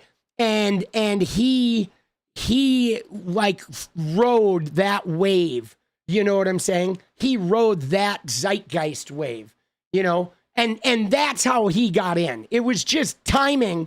Okay. And he was like, you know, and then he bullied the party and once he started getting popularity, everybody bent over and he had a lot of money, which is really part of the Republican platform is getting that money. It was a kind of a perfect storm, you know, like, you know, if there had been a white president in Obama's place, Trump would have never won.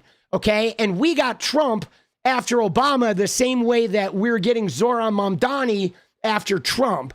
Right, is like, you know, there's after effects. But yeah, he's zeitgeist of billionaires, money, Russia, and fucking, and tapping into that racism. You know what I'm saying? But what I'm saying, though, is let me just tell you, in my crazy thing, okay, you ready? In my crazy thing, if this were to happen to me, and again, it sounds outrageous, and at 99.99999%, this would never happen. But if it did, what it would involve would be somewhere along the line 10 years from now, as we come out of this MAGA post-pandemic healing, the zeitgeist of the country would be people are ready to deal with their generational trauma. And they don't even know it yet, but everybody in America is ready to confront our generational shit. And if I had a big national profile, would be the guy voicing that very thing and reaching that out to everybody. If it were to happen, that's what it would look like. Okay, it would be a zeitgeist of about healing and most likely centered around generational trauma, which is really the cornerstone of like what I do, which is like reconciling the past. You know what I'm saying? And in an open and shameless kind of way.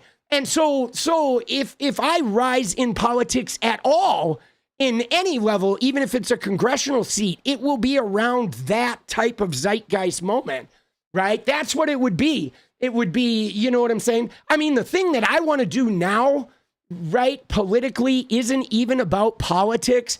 But the thing I want to do now politically that's on my back burner is I want to look at the actual policy path to Medicare for all, okay? Because we have leftists who talk about Medicare for all, and we have like centrists who are like, fuck Medicare for all, and the people are kind of hungry for this. But you know what it is, though, guys?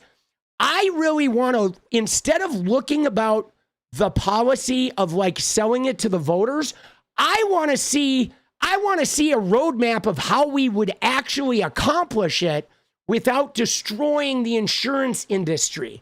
So that's the thing that I want to do now for the next 6 years is I want to look into what would we actually need to do, the nuts and the bolts with our current health insurance industry and our current medical industry, and figure out like how we could get there. Because I think when we say how we're going to get there is going to then make it a sellable policy. And when you say, why not destroy the insurance industry? Well, Jibs, the insurance industry is like a $20 billion industry with like 1 million employees and even more if you look at all the ancillary shit. So if you just destroyed that industry, it would crash the fucking economy, bro. It would just fucking devastate our economy. You know what I mean? It would be like, it is so ensconced in our fiscal survival, like the banking or the auto industry or you know, weapon sales. I mean, so we would have to figure out how to absorb that crash. You can't just delete a fucking 30% of the economy and then think it's not going to have like crazy shockwave effects, right? But it's more like, how would we transform it? And you spell zeitgeist like this. Right, there it is. Zeitgeist. That's my word, baby. Dude, I'm a fucking zeitgeist, homie, boss. But so yeah, so I want to start doing that research. I want to see the path, because I think part of the reason why we haven't gotten it, part of the reason why we haven't moved toward it is I don't think anybody knows how to get us there, guys. That's the thing. I don't think they know how to get us there. And that industry is a huge lobby too. Okay. So nobody wants to, like, that industry's not going to go quietly. Okay. Like you know, hundreds of billions of dollar industry that is a cornerstone of your economy is not going to like let you just dismantle them. Right. You know, dude. So I'm curious. I want to look into that. That's a thing that I'm going to start sort of researching on, you know, and so I don't know, man, right? But dude, All right, you guys ready? Let's look at Bovino. I'm going to go to the bathroom. We're going to look at Bovino. I know we took a little tangent there, but you knew a tangent was coming, right? The Tommy for President tangent. Thank you to everybody for entertaining my crazy fantasies. All right? And I appreciate it. And even those of you who think, goddamn, dude, you're insane. There's no way that's ever going to happen. I thank you for that energy, too. I welcome all energy when I talk about crazy fucking plans. Because at the end of the day, baby, dude, I'm going to go look at a Bovino. At the end of the day, dude, I just get in the river and we see what happens. All right. But I'll be back in a minute. Let's go. Oh, dude, here's a little song. This is a little song that was about one of my ex-girlfriends that I left. I broke up with a girl when I moved to Oregon, and she was actually quite special. But here you go. I'll be back in a minute.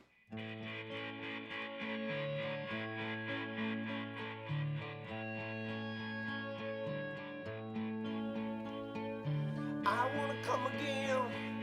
I wanna be so high in your eyes. I wanna disappear inside you and be alright tonight.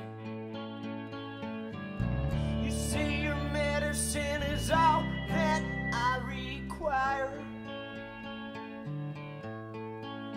and that I'm blinded by the stars in my eyes.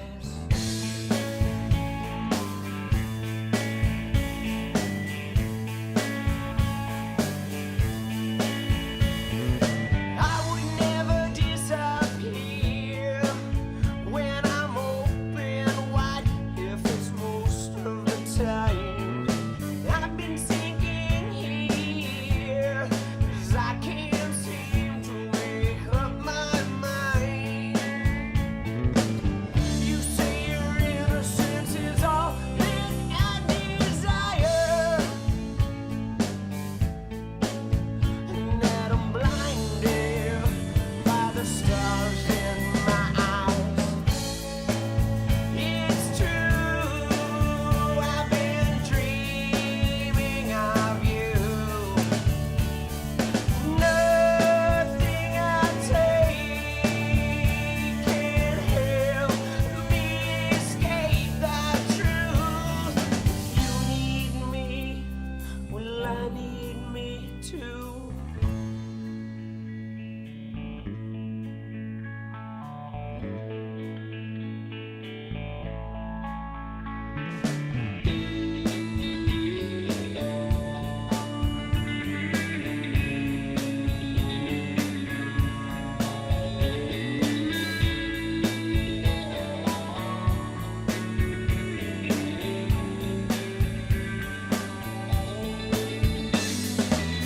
You say the evidence is found in my denial, and that I'm blinded by the stars in my eyes. It's true, I've been dreaming of you.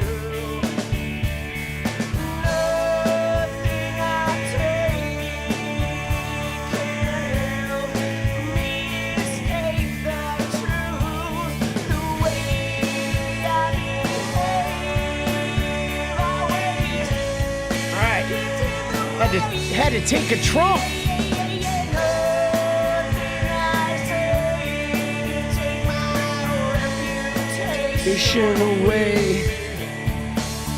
If you need me, well, I need me too. Dude, I love this song. Stars. It's a good song. Dude, let's go. I did flush the president, guys. The president has been flushed. What was I going to say? I was going to say something. Oh, I had one to close up the running for office thing. That song is called Stars. And that was from my band Full Blown Red in 98, the band that I went on tour with and moved to Portland with. But so what I was going to say is if I do run for anything even if it's like a congressional seat or something, if I ever run for office, I just got to get more than 6%. Okay? As long as I get more of the vote than 𝗙𝗪𝗃𝗽, I will consider it a victory. But if I ran for something and got less than 6% of the vote, I don't think I would survive, dude. If I did worse than 𝗙𝗪𝗃𝗽, I think I would. I'm not sure if I could recover from that. Right? Mark Cuban has a scoop on medical insurance. Yeah, no, I maybe I will reach out to Mark Cuban. Right? When the music over, turn up the mic. When the music's over, turn out the lights. Let's go. Right? Remove my swastika tattoos. Yeah, I don't have any swastika tattoos, thankfully. Right? You know? And yeah, no, that song though, that you guys just listened to was a song called Stars. A really good song though.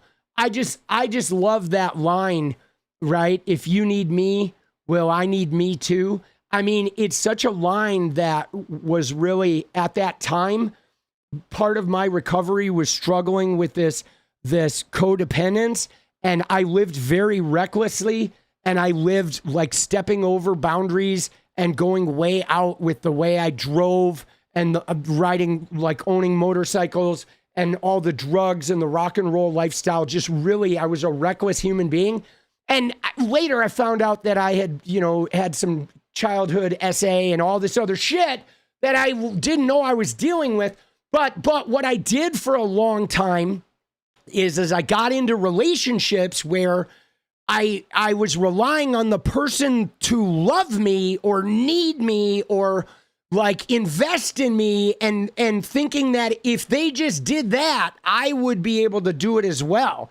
So, but it also simultaneously led them to bear the brunt of all my dissatisfaction with myself got turned on them as well. And it was a really toxic stew of like trying to feel valuable and seeking love and finding so much love, like all these women who just desired me and would do anything for me. And I couldn't feel any of it, man.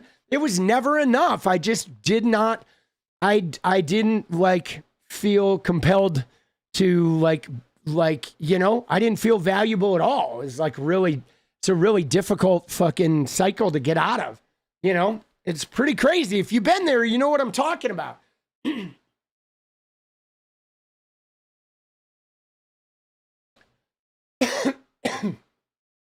You were 21 in 98? Yeah, 98, I turned 29 in 98. But, all right, you ready? All right, here we go. Let's get into Bovino. All right, we're going to look at Bovino. What do we got here? We got, is there evidence showing AI? What are our fucking things here? Is there evidence showing, Alex, okay. Is there evidence showing 𝗪𝗛𝗏 attempted to impede law enforcement? Did 𝗪𝗏 brandish a gun? And Bovino asked what evidence shows 𝗪𝗏 approached law enforcement agents. All right. So yeah, let's look into this. It's only 13 minutes. We'll get into the fucking question, shall we? You were 18 in 98? Oh, let's go, Chrissy. Also 18 in 98? Yeah, I turned 29 in 98. And that was the year that I left Los Angeles and I moved to Portland, and we went on tour, and I got to Portland in February of 1999. Okay. And then that spring I saw The Matrix. Okay. The Matrix came out, and I remember seeing The Matrix, and let me just tell you guys, The Matrix changed me. I know that sounds crazy, but that movie, like, I feel like my will to get sober actually started when I saw The Matrix. It really made me like, I came out of it just feeling like, oh shit, dude, I can conquer some shit. And then what happened though is, unfortunately, what I didn't realize is that I was going to go through several years of the gnarliest cocaine addiction first, before I could exercise that power of overcoming. But The Matrix kind of like made me fucking I don't know. I feel like I saw some things in myself that I had not seen before that movie unlocked, right? That movie unlocked some things for me. You know, I don't know, dude, movies do that shit where sometimes some movies come around that like they change your outlook in a way. Like The Matrix was one. Another one for me was Fight Club. Like Fight Club like changed like a part of me, you know what I'm saying? Like Fight Club changed a part of me. There, you know, there's another one, crazy one that really changed me was Ordinary People. Do you guys remember that? It's a movie from the 70s, Robert Redford and Judd Hirsch and fucking I think Mary Tyler Moore and Donald Sutherland and fucking what's his name, the young actor, I can't remember the young actor's name, but Ordinary People, like powerful film. That fucking movie and All the President's Men, those movies just changed me, right? They fucking changed me. Dog Star Keanu, let's go. Dude, The Color Purple, let's go. Dude, I watched Fight Club every day for like 7 months, dude. I shit you not. Dude, Magnolia was another one. I watched Fight Club every day for, I think, 7 months, guys. Every fucking day, bro. Like, you have no idea. That movie, I went on a journey with that movie, dude. Dude, Fincher's incredible. Dude, Fincher's incredible. Bro, I fucking got to know 2 people from the Fincher team. I have seen 12 Angry Men. I don't remember that, though. That's the jury one, right? Dude, I know 2, like, his editor that worked on 7 and that his editor worked on 7 and fuck, bro. The Game, right? James Haygood. He went on to edit Tron and now he does a bunch of commercials. I met him and like went down to LA to like hang out with the guy. I met him when I was in film school. I met him on Facebook. And then through the documentary they made about me, I met one of David Fincher's sound guys who did like, you know, the first half of his career, right? And he actually lives in Portland and he did the sound for my movie. He did the final mix for my short film and then we became friends. So yeah, I was able to meet some guys. Yeah, so I've seen isn't the 1997 version of 12 Angry Men, Natalie? Is John Cusack in that? Or is that a different movie? Is John Cusack in 12 Angry Men? I saw some jury movie with John Cusack in it, right? And I don't know if that's the one, right? Is he in? Because if he's in that one, I saw that one. I met him too in college. Dude, Gone Girl, amazing, dude. Oh, that's The Juror. Okay. So I've not seen the 97 version of 12 Angry Men. I've seen the original one, the black and white one. I think the original was black and white, if I remember right. Dude, Gone Girl is amazing, right? Gone Girl is incredible, right?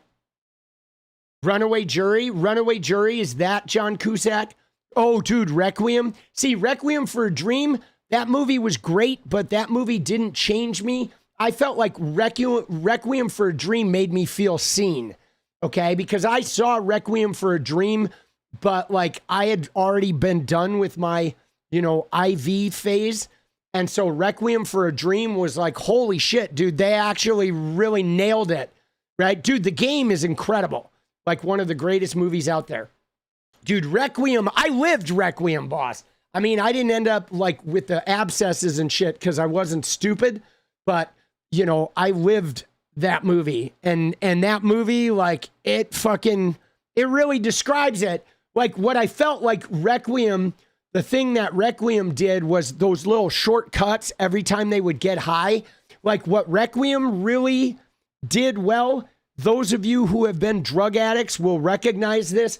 So there's a thing in drug addiction which is the road to getting high, where with drug addiction, okay, what happens is there's part of you is chasing the high, but the big part of drug addiction is getting the drugs and then preparing for it and doing them.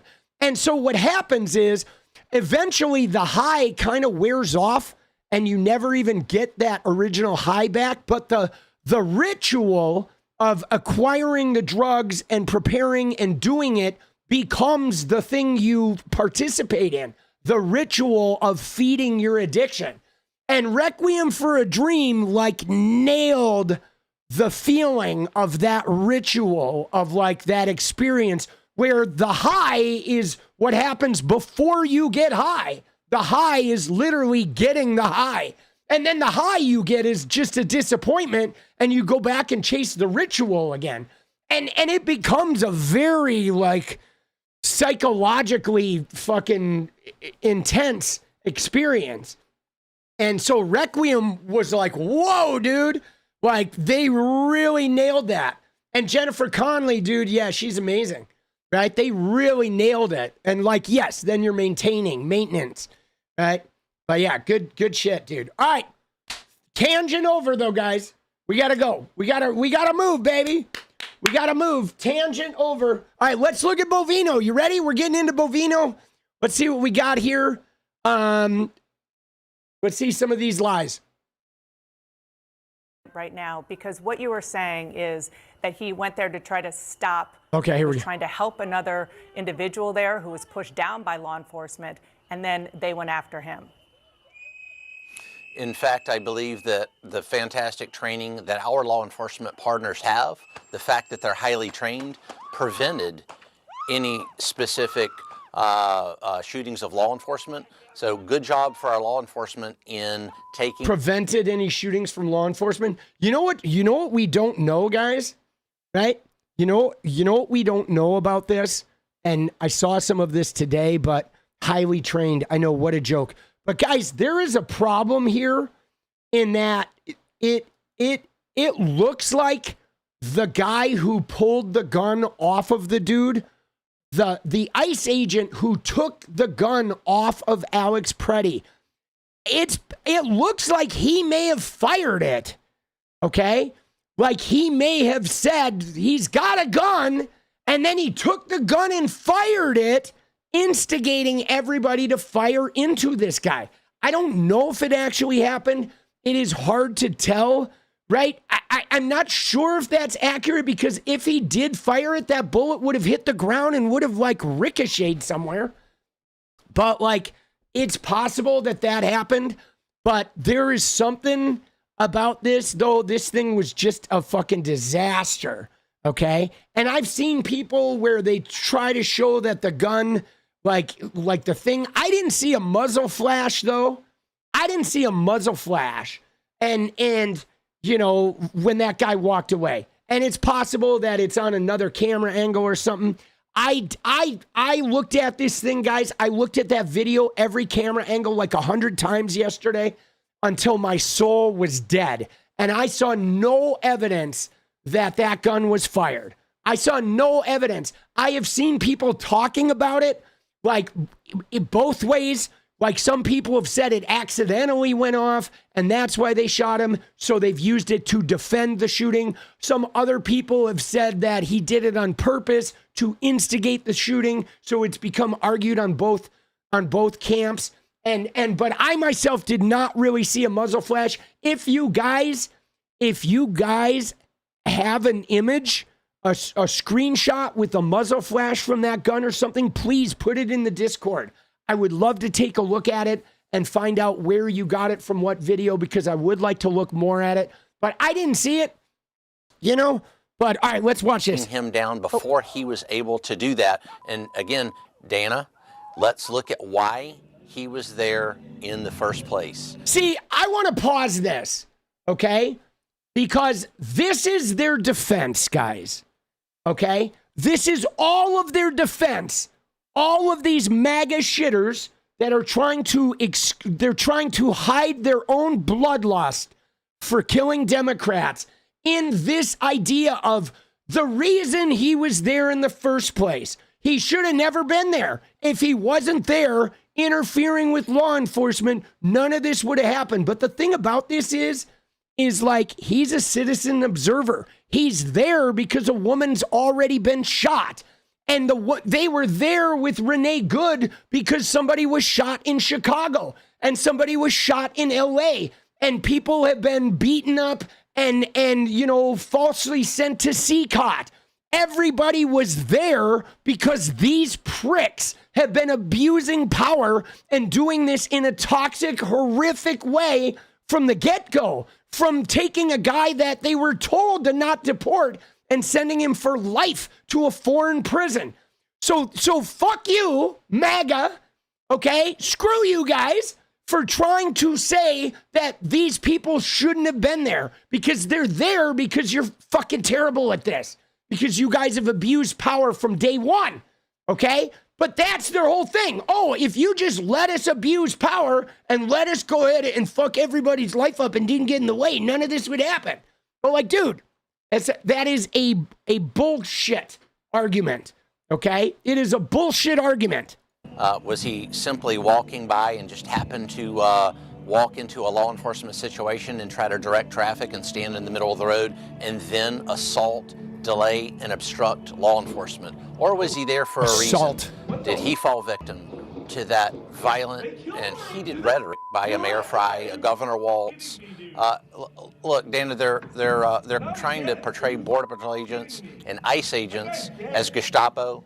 They are Gestapo, right? They are Gestapo. Dude, you even wear a Nazi jacket, Bavino, you 4'2" motherfucker. Nazi and many other words. Did this individual fall victim, as many others have, to that type of heated rhetoric? I want to stay focused on this incident right now, because what you were saying is that he went there to try to stop this law enforcement operation.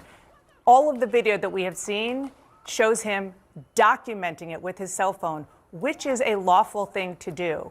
And the only time he seemed to interact with law enforcement is when they went after him when he was trying to help an individual who law enforcement pushed down. So where do you have the evidence to show that he was trying to impede that, law enforcement operation? Sure, Dan, at first he was there in the scene. He was in the scene actively impeding and assaulting law enforcement to the point. But that's not illegal. He wasn't Dana, impeding it. He was filming it, which is a legal thing to do in the United States of America. Dana, let's don't freeze frame adjudicate this now. He was there for a reason, and that reason was to impede law enforcement to the point. What evidence do you have of that? And here's a good point, Dana, is the fact that de-escalation techniques were utilized during this action. Dude, de-escalation techniques were utilized? This fucking liar. We're literally looking at the footage while he says this. We're seeing them push him back. We're seeing them push the woman to the ground. Like, this started because an ICE agent went and flattened a woman on the icy ground for no reason whatsoever. She wasn't blocking the road. She wasn't even in the fucking street. He just walked up and leveled her. And immediately Alex was like, whoa. And then he pepper sprayed him point blank. Pepper spraying somebody point blank is not fucking de-escalation, nor is pushing them on their back on the ground on the ice. Dude, I want to get in a room with this guy. I want to get in a boxing ring with this little 4'2" MFer, bro. Right? Like, wow, he's just lying. De-escalation techniques, whether it was physically trying to remove them from that law enforcement scene, that active law enforcement scene in which law enforcement were going after a violent illegal alien. Dude, physically trying to remove somebody is an escalation. Plain and simple. A de-escalation would be sending an agent out there to go talk to them and have a conversation with them while your other agents go and do their duty. Simply sitting there saying, hey guys, what do you need to know about this operation? What can we help you with? Here, let me take my mask off so you can see me. I'm officer such and such. We're actually here on a really important thing. We're grabbing this guy that's like super toxic. And so how can I make you guys feel like better? I know you're here to observe us, to make sure we do it right, and we appreciate you. We're transparent. We got nothing to hide. Can I answer any questions? that's a de-escalation, okay? That has never happened with these guys. Bovino, dude, STFU, baby. You know what I mean? Like from the very start, it's push, knock, confine, remove from the scene. All of that is escalation, okay? You little schnook. What the fuck is this guy doing, bro? Pepper spray. Or the use of pepper spray, which is another de-escalation technique. Those techniques did not work. Officers always try to use the minimum amount of force necessary. He actually said pepper spray is de-escalation, guys. And they pointed it like 2 inches away from his face. Dude, Bovino needs a boot. He needs a boot, boss. To either effect an arrest, which in this case was more than likely 18 U.S.C. 111, assault on a federal officer, or Where did he assault? obstruct. Where did he assault a federal officer in any of the video that you have seen? Because it looked to us from every angle, sir, that he was approached by them when he was helping another individual who was pushed down. What evidence do you have that he was assaulting any law enforcement? Dana, we don't need a suspect's help in an active law enforcement scene. When you say we don't need suspect, his help. what is we he didn't ask suspected his of? help. That's an active law enforcement scene. He's a he suspect's knew that help? was an active law enforcement scene, especially when the officers approached him, and it's very evident he did not need to be where he was, and he when decided somebody on his own to stay there. So when somebody is pushed down and a person's instinct is to help that person, when somebody's pushed down by law enforcement, you're saying that you just stand back and let law enforcement do what they're doing? I mean, is that really human nature? You know, Dana, every situation is different. Dude. What our officers are faced with here in Minneapolis are chaotic.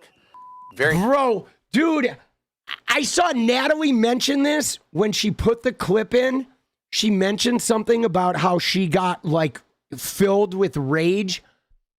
I am getting rageful just watching this because this guy is lying through his teeth, avoiding the questions, smearing this person, using language. Oh, a suspect. He's not a suspect.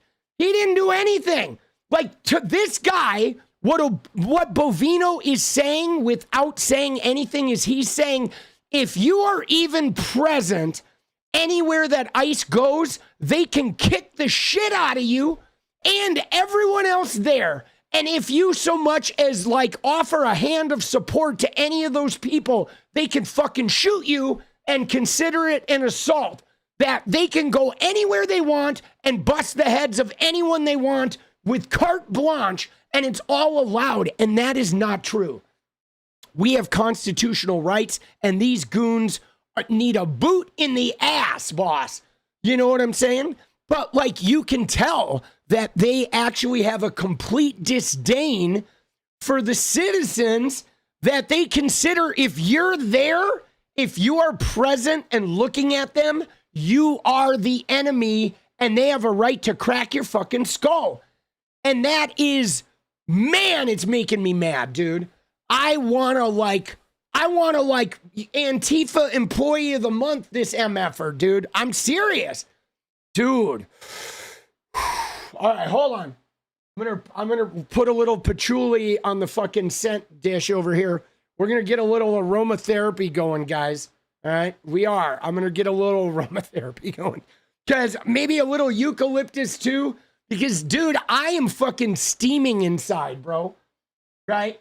It is their brazen, like, the fact that they think they have the right to just body slam us, like, for no reason, you know? And guys, Natalie, do you have the clip of the guy who's talking about a list where he calls the woman a domestic terrorist? Because I would like to look at that clip next. There's a clip where one of the ICE agents fills that out of the other scent. So yeah, the little bottle, I bought a big bottle of eucalyptus, and so now I've been putting it on cotton swabs. I got some eucalyptus, some cedar wood, and some patchouli. And so I've been making kind of a little cocktail over here on cotton swabs, so it just sort of like fills up the space. So yeah, I've kind of evolved with my scents. But there's that clip where the ICE agent films the woman and she's like, why are you filming me? And he says, oh, we're putting you in a database because now you're going to be considered, you are now a domestic terrorist. And it's like, what the fuck, dude? These guys are like way out of bounds. All right. I think I have it. I think I have it in my bookmarks, but we're going to watch that next. Very difficult and violent situations in which individuals, and this suspect is not the only one to bring a loaded weapon to a riot. The situations are chaotic and ever changing. Follow directions for law enforcement. Don't inject yourself knowingly beforehand into a law enforcement situation. With respect, it feels as though in some ways you're blaming the victim here. The victims are the Border Patrol agents. I'm not blaming the Border Patrol agents. The victim are the Border Patrol agents. Dude. The suspect put himself in that situation. The victims are the Border Patrol agents. Dude. The victims are the Border Patrol agents. The suspect. Dude, 𝗪𝗛𝗏 was not a suspect. 𝗪𝗛𝗏 was a citizen observer who was there to film ICE and to keep track of what they were doing with a number of other citizen observers. They identified the citizen observers as impeders, and then they escalated it until it reached a level that they could call assault, which ultimately was simply him like trying to help a woman up after they slammed her to the icy ground. And then they discovered he had a legal weapon. And instead of them just addressing it and stopping what they were doing and saying, hey, whoa, we notice you have a weapon holstered. We would like to not make sure nobody gets shot here. Like, we're going to remove that weapon. Okay, right now, will you allow us to remove the weapon or somehow like dealing with it? Okay, they fucking escalated this shit and with no communication whatsoever, you know? And so this is pretty egregious, boss. Like, dude, man, it's fucking killing me, bro. I want to go back to the gun, sir, because I think this is really, really critical. You can see an agent, and I just want to go to, let's see here, video 5. You can see a screenshot of an agent in a green jacket approach 𝗪𝗏, and then he appeared to take a gun away. When the agent took the gun away, which it seems as though it was 𝗪𝗏's gun, that happened before 𝗪𝗏 was shot. Why was an unarmed man shot multiple times by law enforcement, by your Border Patrol agents?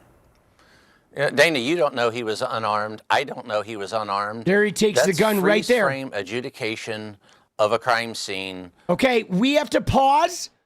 We have to pause, and we'll get Bovino there, but Washington Post, okay, Washington Post did a little snippet about this today in their research. I'm going to pull it up. It is right here. Right here. The Washington Post did this, okay, where you can see it. You can see the guy pull the gun out of the holster. Right there, gun removed. It's on repeat. You see it get pulled out of his holster, right? It is right there. There's the close-up. The guy pulls the gun out of his holster. And then they start shooting after this. So, like, dude, we know, okay? We know he was unarmed. I think Natalie already sent me that video, boss. She sent me a link to it, right? But, hold on, let me get that one set up. This is the one. Yes, there it is. Okay, there we go. That's the one. We're going to get there. But, so, dude, this is very obviously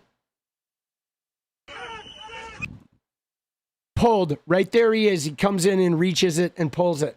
Okay? And they're not trained at all. These guys are like ramshackle. Okay? Patrol agents. Dana, you don't know he was unarmed. I don't know he was unarmed. That's freeze frame adjudication of a crime scene via a photo. That's why we have investigators. That's why we have an investigation that is going to answer those questions. How many shots were fired? Who fired shots? where was the guns? Where were the guns located? All those questions are going Sir, to be answered. I think you can see the screen. In the investigation. We're not going to adjudicate that here on TV in one freeze frame there. Okay, it's not a freeze frame. We're showing a video of one of your agents taking the gun away, and that happened before 𝗫𝗫 was shot. We don't know that agent was taking any gun away. That could have been the agents, because we don't know that. Dude, we're literally looking at him. We're watching the goddamn video, bro, of his hand is down there. And you know why his hand is down there? He's like taking the snaps off, guys. Everybody knows with the holster, there's a snap that goes over it. So you can't just pull it out. So somebody can't walk up and just... So his hand is there, opening the snaps, and then pulling the gun out of that holster. We watched the whole thing. He's literally gaslighting us straight to our face. Dude, this guy needs a punch, bro. Facts are going to come to light. So you're disputing the video that that's what happened? With an investigation. That's why we investigate. See him? Well, he's with pulling the respect, you say snaps. that's why we investigate, but you're also drawing other conclusions And there it goes. that sort of fly in the face of waiting for an investigation. I just want to also go back to what I was asking about with regard to what Secretary Noem said, that he was brandishing a gun. At any point, do you have any evidence that, yes, he had a gun on his person? Was he brandishing it? Was he a threat because he had a gun in his hand that put law enforcement in danger? No. We heard the law enforcement officer say gun, gun, gun. So at some point, they knew there was a gun.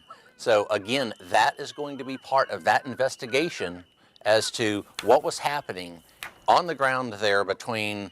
Yeah, they're so open to an investigation that they also are tried to prevent the state from investigating these guys, bro. They're so those dirty. Victims, the Border Patrol agent victims, and the suspect.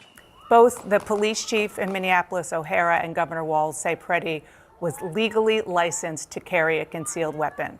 So are you saying it's not okay for him to exercise his Second Amendment right, not to mention his First Amendment right to be there in the first place, but his Second Amendment right to carry a gun? And if you do, you can be shot by federal law enforcement? No, I didn't say that, Dana. I never said that. What I'm saying is we respect that Second Amendment right. No, they don't. Those rights don't count when you riot and assault, delay, obstruct, and impede law enforcement officers, and most especially when you mean to do that beforehand. How do you know that? You mean to do that when you mean... Dude, see, again, he's applying this bullshit because he's saying the fact that he was there, right? The fact that he was there means he was there planning to impede law enforcement, so automatically they can fucking kill him, dude. Screw these guys, bro. There was no riot. There were 3 people there. Dude, Bovino is literally, this guy's going to prison. I don't care. This man is going to prison. This guy is going to jail, boss. He is despicable, a liar. Know him too. Christy, know him. You better ride Corey Lewandowski like it fucking going out of style, because you're going to prison, okay? Like, this is some horse shit, bro. I'm getting heated, man. You do that beforehand. When you show up to an active crime scene, don't leave the crime scene and you're armed, then, you've got the decision-making process for that individual doesn't seem to be very good. Now, back to the Second Amendment. What you're saying about the Second Amendment is peacefully protesting with firearms. Absolutely, I've done that myself and fully support that, but not when you perpetrate violence, obstruct, delay, or obfuscate Border Patrol in the performance of their duties in an active crime scene. There's no evidence that he was perpetrating violence. And there's no evidence, unless you have it, and we'd love to see it if there is, that he was intending to massacre law enforcement, other than the fact that he was there and he had a gun lawfully. He meant to be there beforehand. Again, Dana, he came there beforehand. How do you know that? For a reason. How do you know that? Because he was there. But all he was doing was filming and documenting evident. it, which is legal. He was carrying a gun, which in Minneapolis is legal. I didn't say it wasn't. And I didn't say it wasn't legal. So then what did he do that was illegal? Assault federal law enforcement when Dude, he does that. He That's didn't an assault active federal law enforcement. crime Where do you scene see in the video that he was decided to enter into? Where do you see in the video that he was assaulting law enforcement? Dude, this guy, dude, Michael, let's go, Michael, right? Go buy some drumsticks. Let's go, baby. Oh, dude, I'm going to buy some drumsticks just for you, buddy. Let's fucking go, boss. Thank you, Michael. Dude, I am heated. Bro, this is like, is this infuriating for you guys? Yeah, I know. I don't know what he's talking about. Scouted out the scene before the protest. Like, what are we talking about? There are like 10 protesters there. There's nobody there, guys. But like, is this making you heated? It's not just me, right? This is making me heated. Every word out of this guy's mouth is making me want to like turn into a volcano. Dude. It is so, he keeps saying the same shit. And I don't know, man. I mean, Dana Bash, I guess, is pushing back, but like, she's also pushing back in a very flimsy sort of way. You know, because from everything we have seen, law enforcement was assaulting him when he was there trying to help another individual. Dana, law enforcement doesn't assault anyone. Follow directions of law enforcement. Follow directions of law enforcement in an active crime scene. It's very evident he didn't want to do that. Very evident that the other individuals didn't want to do that. And, you know, it's too bad the consequences had to be paid because he injected himself into that crime scene. I can't say that enough. He made the decision to go there. We didn't make the decision to talk to him. We didn't even know that individual was in existence until he came into that crime scene. I want to go back to video number one. The initial thing. Because you keep seeing that he injected himself into the crime scene. He was where they pushed that woman down. On a street filming an operation. He was far away. He wasn't on the crime scene. And what I want you to see again is that law enforcement appears by the video we have to be approaching him and the person who is next to him, not the other way around. And so what I want to know is, what evidence do you have that he went after law enforcement? Sure. The fact that he was standing in the middle of the road, there was interaction between him, the bystanders, and law enforcement. And again, follow directions of law enforcement. He doesn't need to be in the middle of a crime scene. Dan, I don't think you would want to be in the middle of a crime scene, or you would want civilians in the middle of a crime scene injecting themselves into something that is none of their business at all. Can you also just answer the question about the gun? Because, again, do you have any evidence that he was brandishing his weapon? Did he ever have his hand on the weapon? Yeah, again, the officers on the ground, in that melee, we hear gun, gun, gun. So that gun, at some point, became visible to officers. But could it have been because they had him on the ground and maybe his shirt came up and they saw that it was on him? That doesn't mean that he was. And that is why we have an investigation, Dana. Fine, that is what we are investigating. You're not going to know that now. Dude, see, here's my problem with Dana Bash. Is she keeps asking him a question when she should say, you have no evidence his hand was on the gun. There's no film evidence. You presented no evidence. You have not told me his hand was on that gun, that he brandished it. Yet you and Kristi Noem have both said he brandished a weapon, but you have no evidence of that. So why have you said he is brandishing a weapon when it is very clear that neither of you has any evidence he brandished that weapon? Why are you lying to us before this investigation is complete? That's what she needs to ask him. Instead of like, do you have evidence? Do you have evidence? No, she needs to say, you have no evidence. So why did you shoot him without evidence? And make him fucking squirm, man. It is like infuriating for me to watch her just keep asking him the same question and him weaseling with the same shit. Like this, you know what I'm saying? Like, And I'm not going to know that. I think an investigation is great, but the Homeland Security Secretary said he was brandishing a weapon. Do you have evidence that we haven't seen that he was brandishing a weapon? He brought a semi-automatic weapon to a riot, assaulted federal officers, and at some point they saw that weapon. It's not a riot, sir. This is not a riot. And he's legally, when they see that weapon in his holster on his body, he's legally allowed to have it, right? Why are they screaming gun, gun, gun instead of saying, whoa, guys, hold up. Hey, homie, what's your name, Bart? Alex. All right. Or I won't tell you my name. Okay. Well, homie, we notice you have a gun in your holster and like, we don't want this to escalate into a fucking shooting here. So we are going to reach down and we are going to grab and remove your gun right now. And we would just like you to be still while we do this.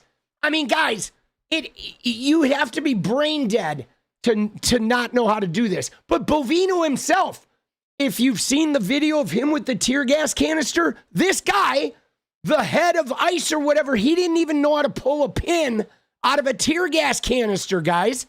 You ready? Look at this. Hold on. Watch this, guys. This video. There's a video here of this dumbass. Watch him. Dude, watch him. Oh, shit. Sorry. Watch him. Look at him. Here, watch. He's pulling a tear gas canister out. Look at how long it takes him, dude. There he is. Here he's got it. Oh, can't get it. Oh, still can't get it. Don't know what I'm doing. All right, it's 15 seconds. 20 seconds. Wait, I know I can do it somehow. Wait, I still can't get it. Camera moves away. All right. Dude, it took him like 20 fucking seconds to pull the pin off of a fucking tear gas canister. This guy. Dude, he is cosplaying as a military man. Right? You keep acting like this isn't the plan. The job of ICE is to instigate and murder. They're here for this exact reason. So, Fallen, I'm not arguing with that, right? But that's immaterial, all right? Because the thing that I am about more is about like I want to see a little more of an aggressive type of interviewing that forces them to confront and or divulge some of that info. Like, you're not wrong, right? That they are, like anybody who shows up, they are considering a suspect that they are allowed to rough up. And guys, what's more, they're getting orders about this. Okay, we know with that whistleblower, they're getting orders to forget the Constitution, forget the warrants, off record. Here's what the DHS rules say, but off record, here's how you're really going to do it. But the line of questioning should be like forcing them to maybe crack with that. You know what I'm saying? Like, that's the thing that I'm upset about, is I'm upset that like our media isn't like taking, you know, a little more of a prosecuting attorney's approach to these guys and trying to like back them into a corner instead of just allowing them enough rope to keep making up the same goddamn excuses. But yeah, no, you're right. You're right on. Went to Ashland, Oregon. Protest vigil so cathartic. Let's go, Georgia. That sounds amazing. Dude, I love Ashland. Mainstream media is in on it. Phone Empire, let's go.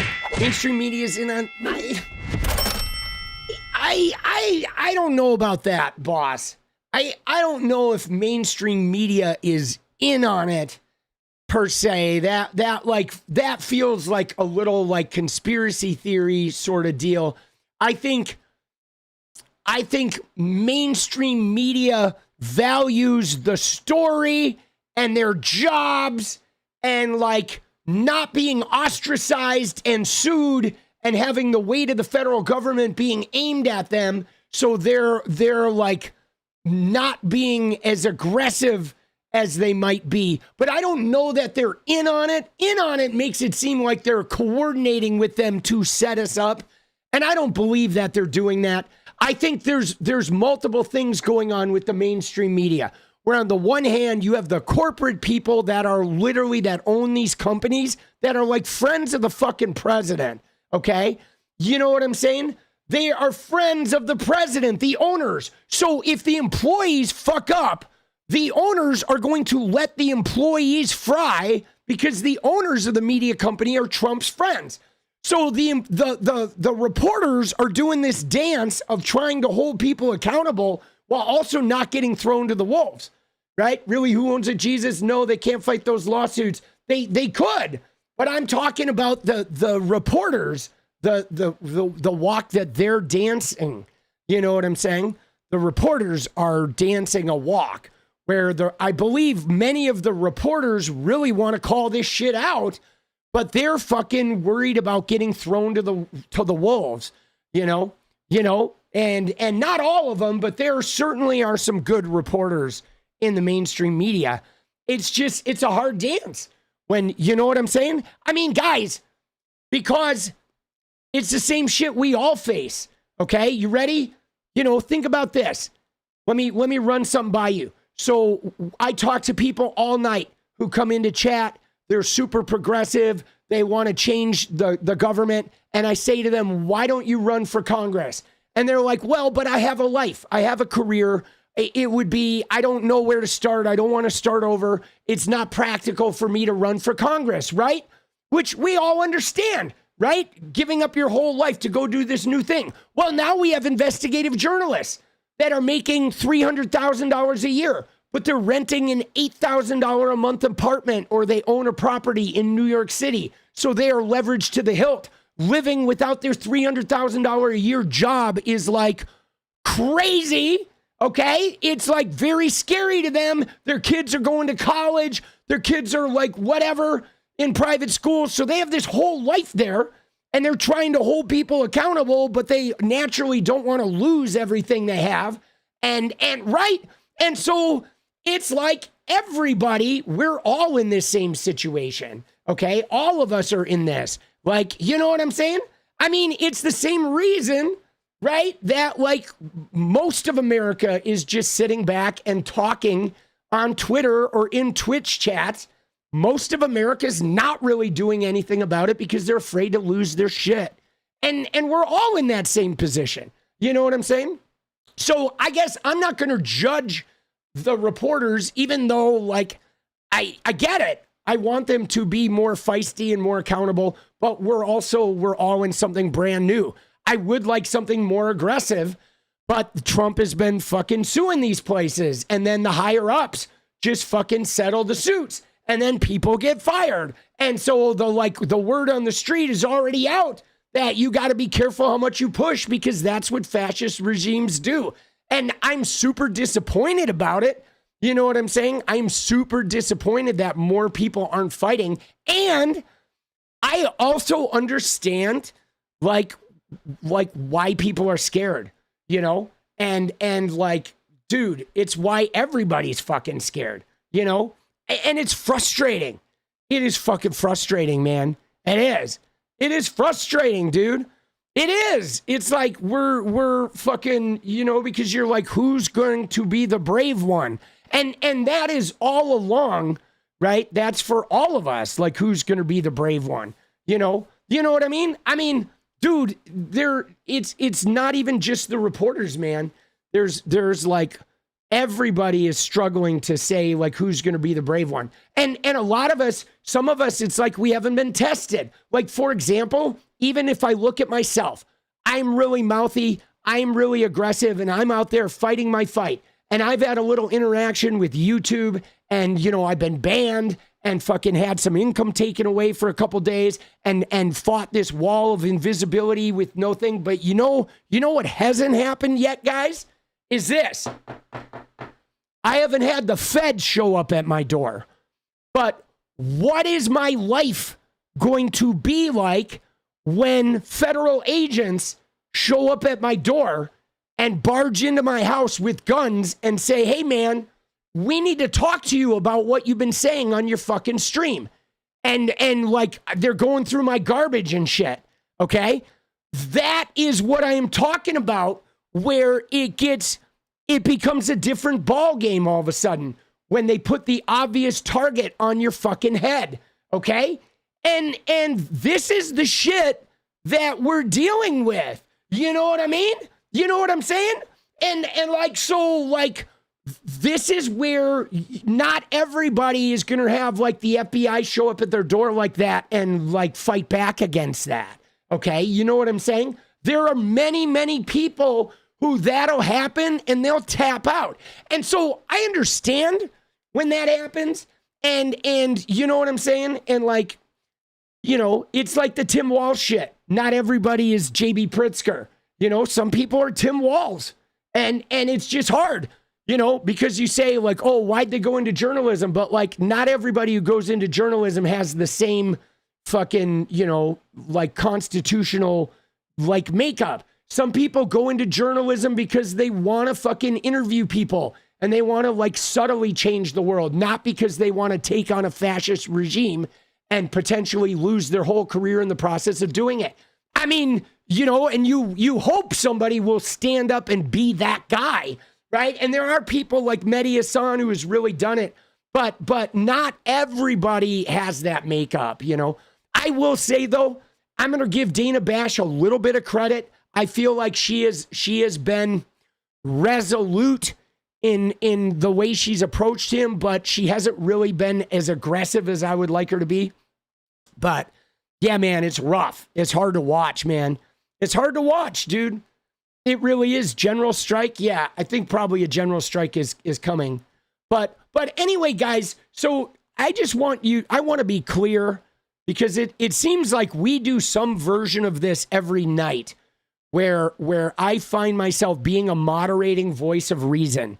And one of the things I want to say though, guys, is this is like, I want you to understand why I am a moderating voice of reason. Okay. And part of it is because I want us to be aware of expectation. Okay. And so expectation, right? Expectation is a killer of like empowerment. Okay. Which meaning like, for example, right? I want Tim Walz to be more like Gavin Newsom and 𝗙𝗎𝗪𝗪𝗀 and be like, fuck you, Donald Trump, right? But I recognize that for whatever reason, Tim Walz doesn't have that in him. So what I have to do with Tim Walz is I have to appreciate what he can muster, and then I have to have some sense of acceptance about who he really is. And I can't hold him up to expectations that the man just can't live up to. Because if I do that, I'm going to end up hating Tim Walz and I'm going to end up hating everybody because everybody's eventually going to let me down. Because the reality is what right there, what Roadkill said. Most Americans, most people out there in the world are just scared and soft and weak. And they don't have the will to individually stand up against the U.S. government. Most people will like have their food that was made bad and they won't even send it back because they don't want to cause a kerfluffle with the fucking waiter. And we have to recognize that. And sure, it would be great if those kinds of people didn't become our leaders, but they do, guys. Our leaders are not all good leaders. Many of our leaders are really terrible leaders that just went into politics for money, for prestige, because it was in their family, because they, you know, had some naive aspiration. I mean, there's just a zillion different reasons. Not everybody out there is a fucking MLK boss. Okay? Not everybody out there is going to give their life for this shit. In fact, most of them won't.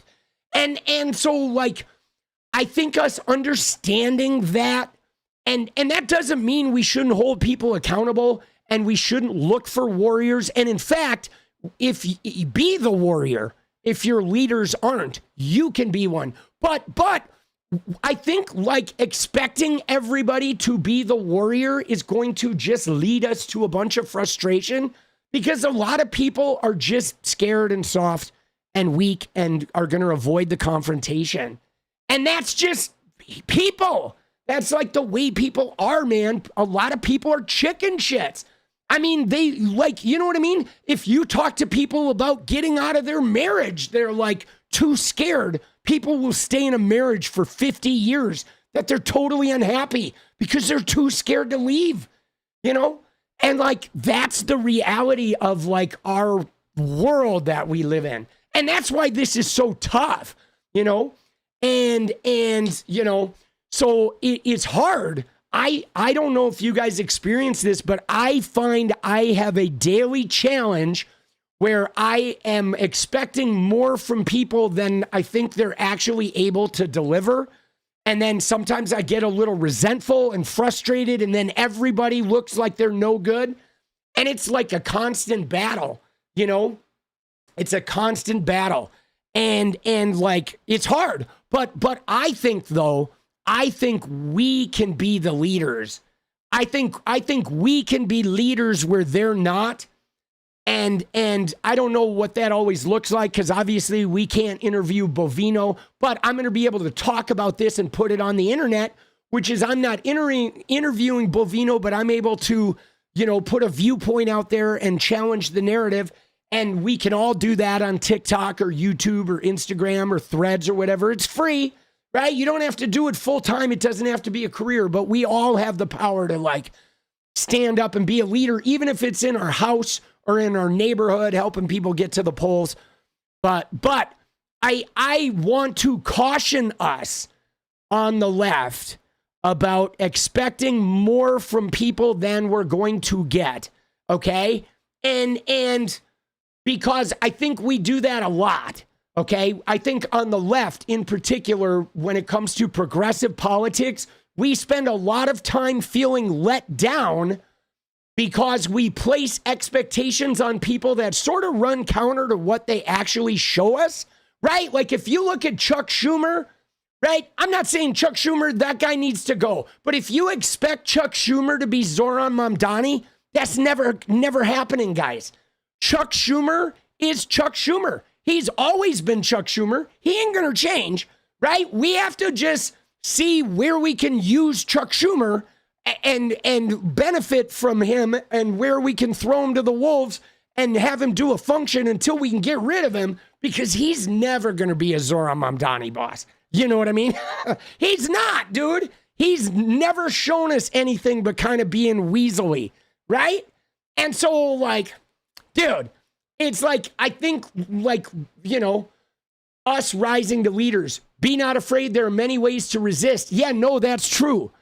Emily brings a really good point. There are a lot of different ways to resist.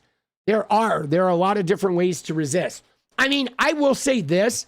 I will say one thing. While I'm here, I'm going to give Schumer one little piece of like the way he has been valuable. All right, you ready? You ready for this? So one thing about Schumer that has been valuable is that he will fall on the sword. Like, I don't know if you guys have noticed, but for the last 6 months or so, anytime the Dems have been in total failure, where the whole public has perceived total failure, it's usually Chuck Schumer that is the guy doing it. So everybody hates Chuck Schumer, but they don't hate all these other senators. Dude, he's been pretty good at that, at being the fucking punching bag, which is nice, because you do need a punching bag. You do need somebody who will take all the heat and let your stars kind of exist without responsibility. And that's helpful, right? To have somebody who can be the scapegoat. So Chuck has actually done a good job of being a scapegoat because he's such a weasel and such a fucking idiot. Yeah, he is not radiant. Not at all, dude. Dude, he is 0% radiant. But other than that, the man gets no credit. But yeah, dude, I'm frustrated. I am. I'm fucking frustrated, guys. I am frustrated. You know what I'm frustrated about the most, guys? Here's what I'm frustrated about the most. And this doesn't have anything to do with our leaders or the Democratic Party or even politics in general. But I am frustrated that Donald Trump can create a masked police force that can go out in the streets and indiscriminately murder U.S. citizens, and then that shit can get projected into my home and my psyche and my world to the point of where I feel like I'm not okay. And I have to just sit here and absorb this shit and try to make sense of it and try to channel it into something good. And I just like can't get away with it. I can't get away from it. Like they are in so many nooks and crannies of our psyche with their throw everything all at once type of style of politics with the hyper drama that we can't go anywhere unless you just throw away all your shit and go out into the woods. You can't escape it. It's like they're assaulting us with media and infecting our psyches. And that makes me really like angry. And sometimes I feel like putting my fist through a window because of that shit. You know what I'm saying?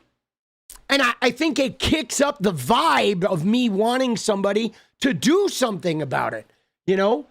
And do I think that everything all at once shit will stop or lessen once Trump is gone? I think it depends. Okay, guys? I'm going to be honest. And this is why I think the next two elections are so important and why I think left, center, liberal, whatever, you know, socialist, communist, why we all need to come together. Because I think when Trump is gone, some of that throw everything at the wall chaos is going to disappear because some of it is just empowered by the sheer force of his virality machine that he has been cultivating for 40 years. So some of it's going to disappear because of Trump. However, I think that the AI people and Peter Thiel and J.D. Vance and Curtis Yarvin and some of these other guys, if they get entrenched enough, like if J.D. Vance wins in 2028, I think it's going to go off the rails. I think right now, Donald Trump's ego is preventing some of the accelerationists from truly taking us off the rails.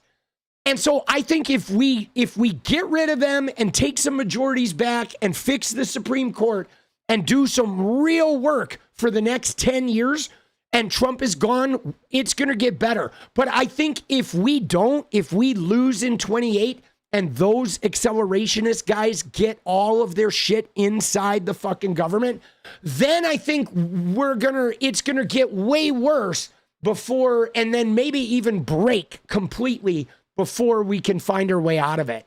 That's kind of like my thoughts. I feel like Donald Trump's ego and power mongering is preventing some of the crazier shit from happening.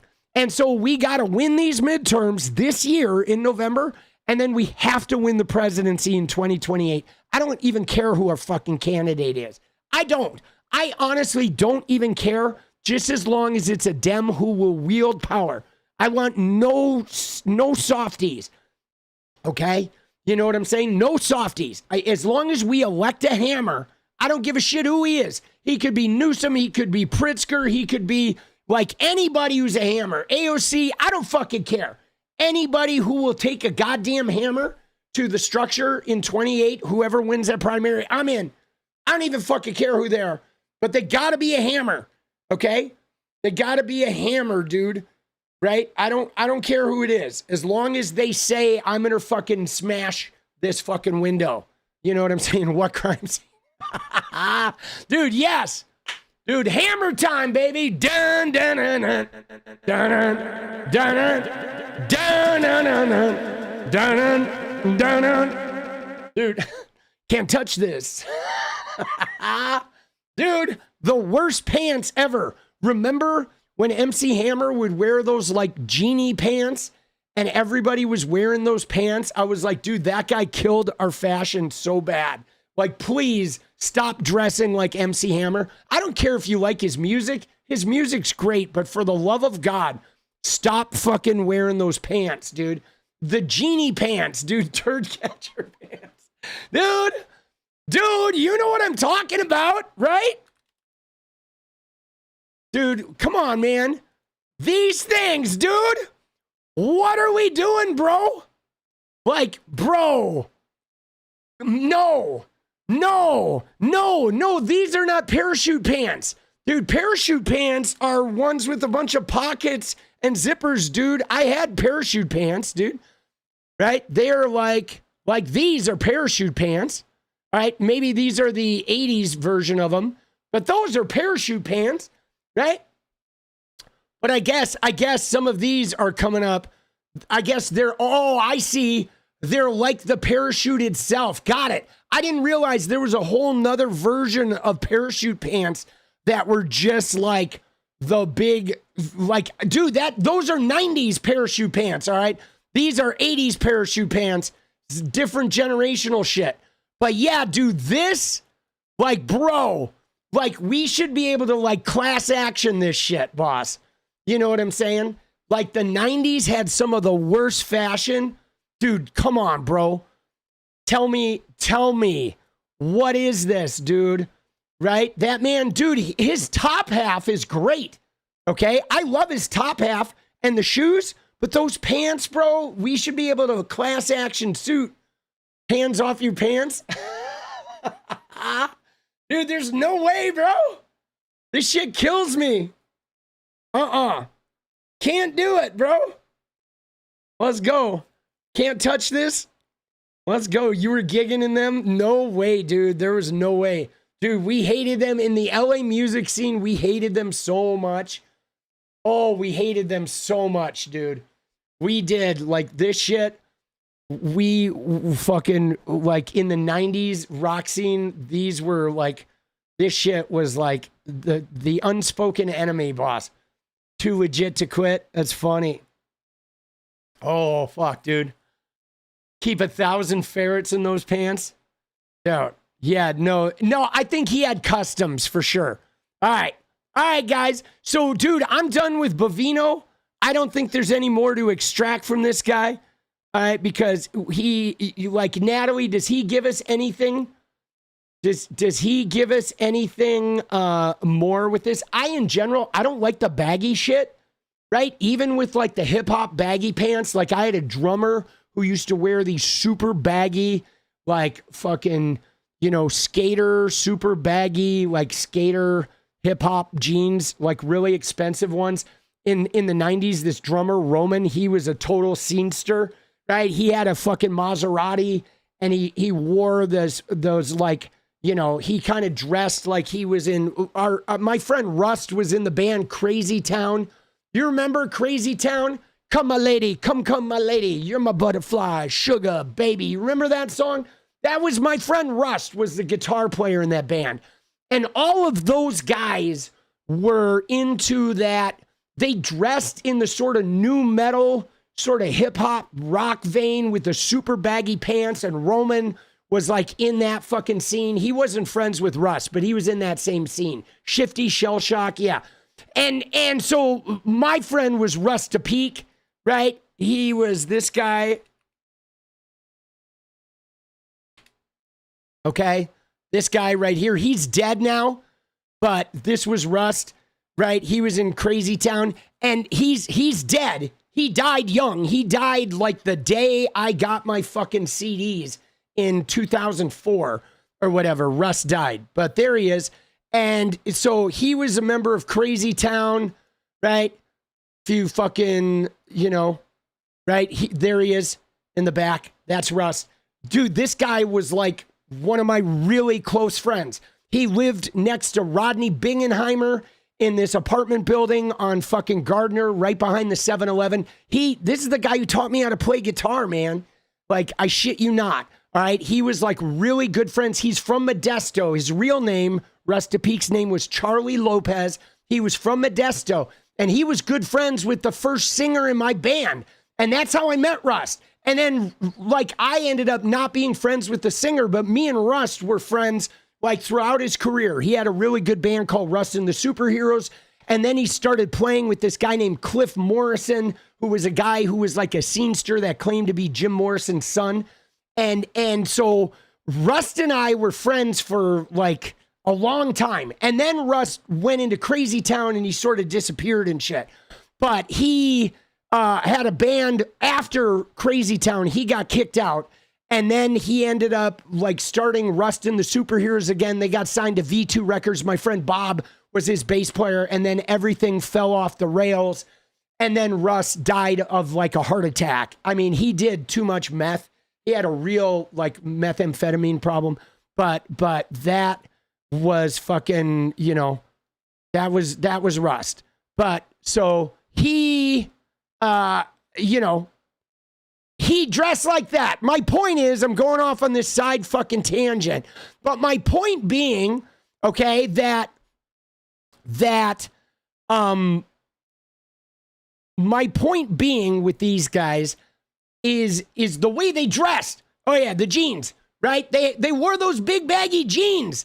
And guys, I don't know, there's something about those huge baggy fucking, I like the tight shit. I like the slim fit. I don't know. I think it's a generational thing. The big baggy clothing, like I still see it. It's still popular. I see people on Instagram, guys and girls, wearing these pants that are like, dude, the legs, they're like 98-pound people and the legs are like 2 feet wide or some shit.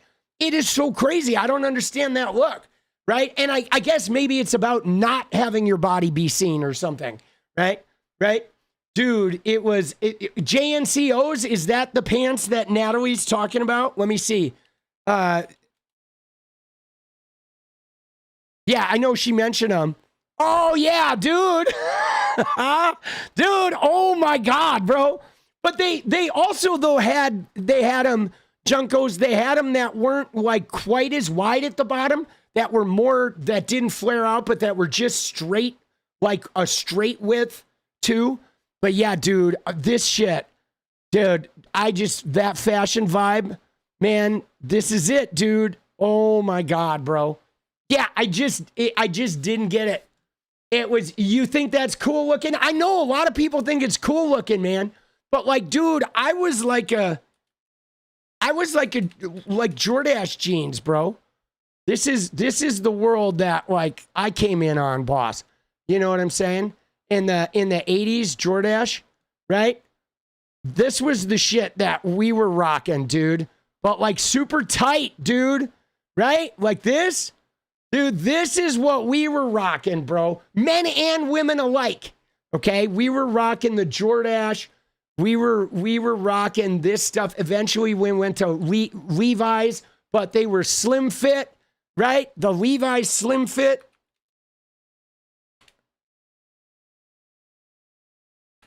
Which was like this look. This was the shit we were rocking, dude. That's what I still wear, right? Dude, let's go. Let's go, baby. Dude, and they're super like soft and stretchy and they fucking feel like a second skin, man. Dude, this is literally, but they taper all the way down. And then they show your shoes. They don't cover up your shoes. So the main thing about this, guys, is for us in the 80s and 90s when we were rocking this, is your shoes became really important. Because whatever shoes you were rocking would fucking show. You know what I'm saying? Your shoes were like highlighted, right? Dude, let's go. Dude, and then you could do with like the slim fit ripped jeans. Okay, which were like these guys. Okay, this was the shit, dude. Okay, this was the shit that we were rocking. Okay,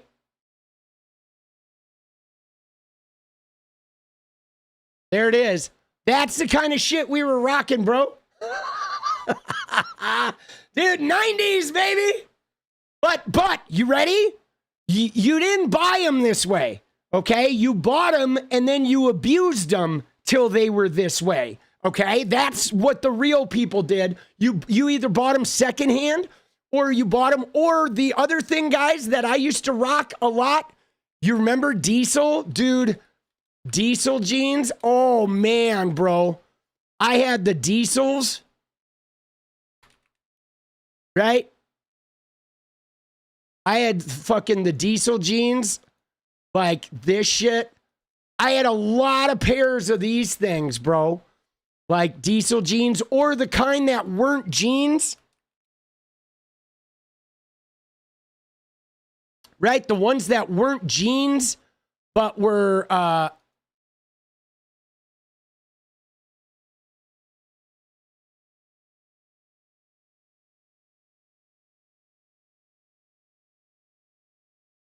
they were like these things, right? I guess they were jeans, but they weren't like denim, like diesel light blue jeans, 90s. I had a pair of these light blue that I got at Ross that were so fucking, they were like not denim, they were like these. Oh shit, dude. This is it, 1996. They were, no, those are kind of denim-y. They were not denim. Oh, fuck, bro. Were they chinos? Is that what they were?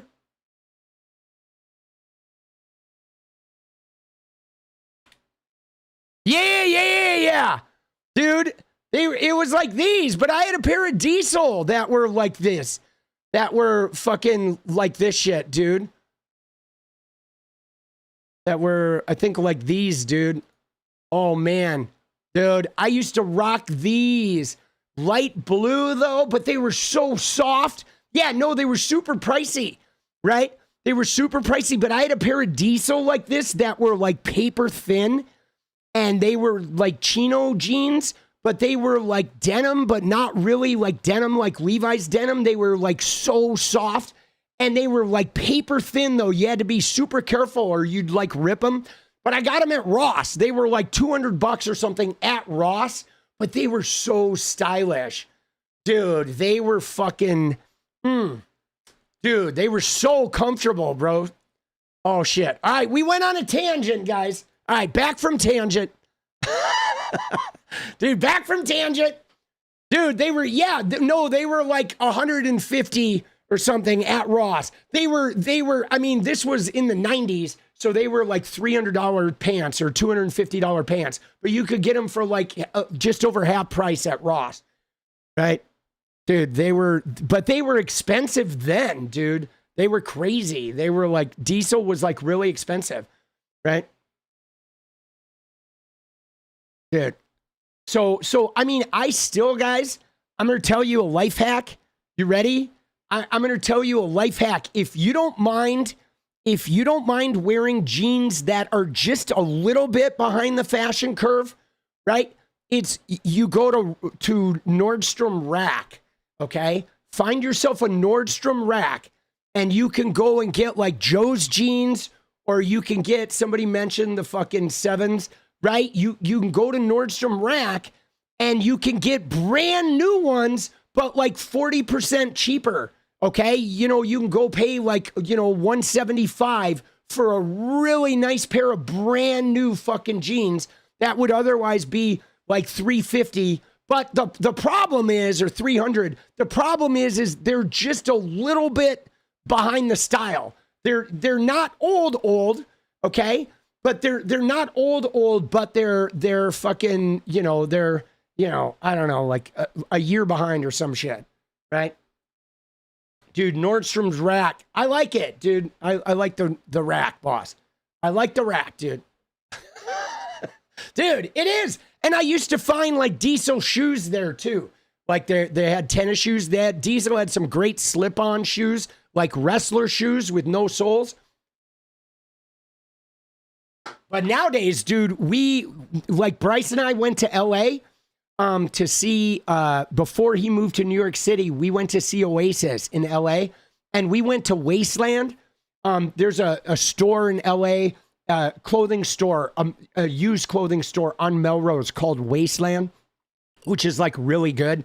And that's where, like, in the 90s, what you looked for is you looked for the Wasteland connection. Okay. The way you use Wasteland is you need to know somebody who works there. Okay, that's the real way you use Wasteland, because then what happens is they get shit, you tell your friends what you're looking for, and they spot shit for you, and then they hold it, and then you get their employee discount. And so like having a friend who was a Wasteland employee was like key. Dude, you get a friend who works at Wasteland and you are in fashion. It was so good. But now shit is like $300. Everything is like $300. But back then it was expensive, but not like that expensive. And if you had a friend that worked there, dude, you were fucking living, bro. You were. It was so good. But dude, it's crazy how expensive it is now. But man, dude, the employees there like dress well. Okay? I don't care what anybody says, whether you like Wasteland or don't like it. If you go into a Wasteland in LA, or like somebody was talking about San Francisco one, if you go in there, like their employees will have some good fashion, bro. Like there will be some good looks. I'm telling you, dude, it's like I like those really good used clothing stores. Like some people have some really nice personal style that work there. I like that shit. I really like the fucking personal style stuff. I do, even though you'd never guess. Now all I do is I wear some fucking slogan t-shirt and pajama pants and I look like a fucking schlump, but I'm a little out of it. But now that I'm making a little bit of money, I hope to buy some like decent clothing and get out more. I don't go out enough. But dude, I like fashion a lot. I do. I really want to go to the Met. I do, man. Like the Met. I would love to go to the Met Gala in New York at some point. Like I think to go there once and get really like dressed up with your own personal style would be amazing. I don't know that I'm ever going to get there because I'm just a schlumpy ass streamer now, but you know, you never know. You never know. My sense of fashion may rear its head again. But dude, I think it would be cool to go to the Met Gala, bro. Oh, dude, it would be neat. Dude, I love that shit. It's not only is it invite only, but you have to be like a fashion icon in some way. Like it's beyond you just being famous. You have to be famous and powerful and have some sort of a fashion thing about you to even get in there, right? But you never know, dude. Right? Dare to dream, baby. Dude, let's go. I love that shit. You're unemployed and broke. Dude, 𝗙𝗏𝗄𝗏𝗏, I mean, I'm basically unemployed, but I'm not broke. I have to play so much Fortnite. I don't think any Fortnite streamers are getting in there. But I could get in there as a political commentator, I think. You know, you just have to sort of be in the scene, right? You got to be in the scene. And I do want to maybe one day, if I make some money, some real money, some like fuck you money, I want to move to New York. And if I moved to New York, I would try to find that scene. I would try to infiltrate that scene if I lived in New York, right? I would go looking for it, dude. I love the fashion world, man. I do. Dude, the fashion world is so amazing. It is, dude. Right now, I just follow it on Instagram. That's what I do. I follow a bunch of Instagram models and you know, some here in the US, like New York, some of them are California, some of them are like in France and Milan. But I follow a lot of like Instagram models in the Richard Kern sort of scene. I don't know if you guys have heard of Richard Kern, but he's a photographer that was part of like, he was kind of like the no wave sort of 80s guy. But I've been following Richard Kern. Let me see if I can.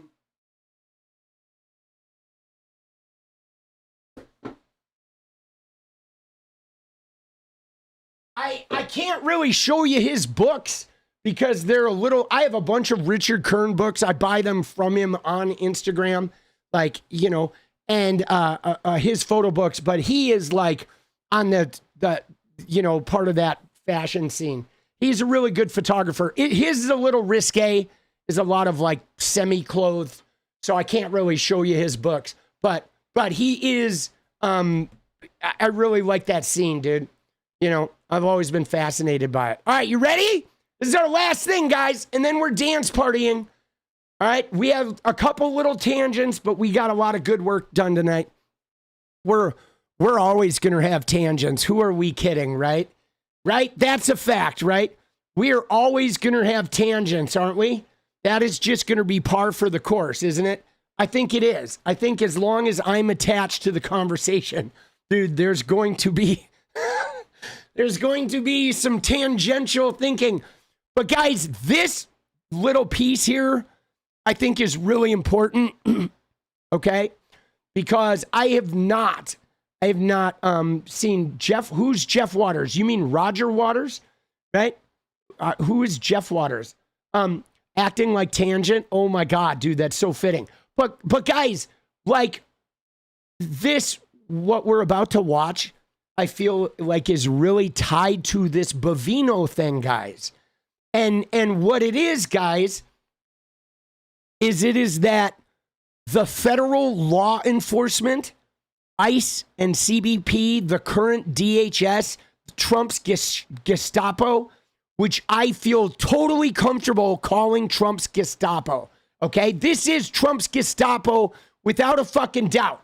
And they're masked, they're secret, we don't know who they are, and they're taking unspoken or unwritten directives, guys.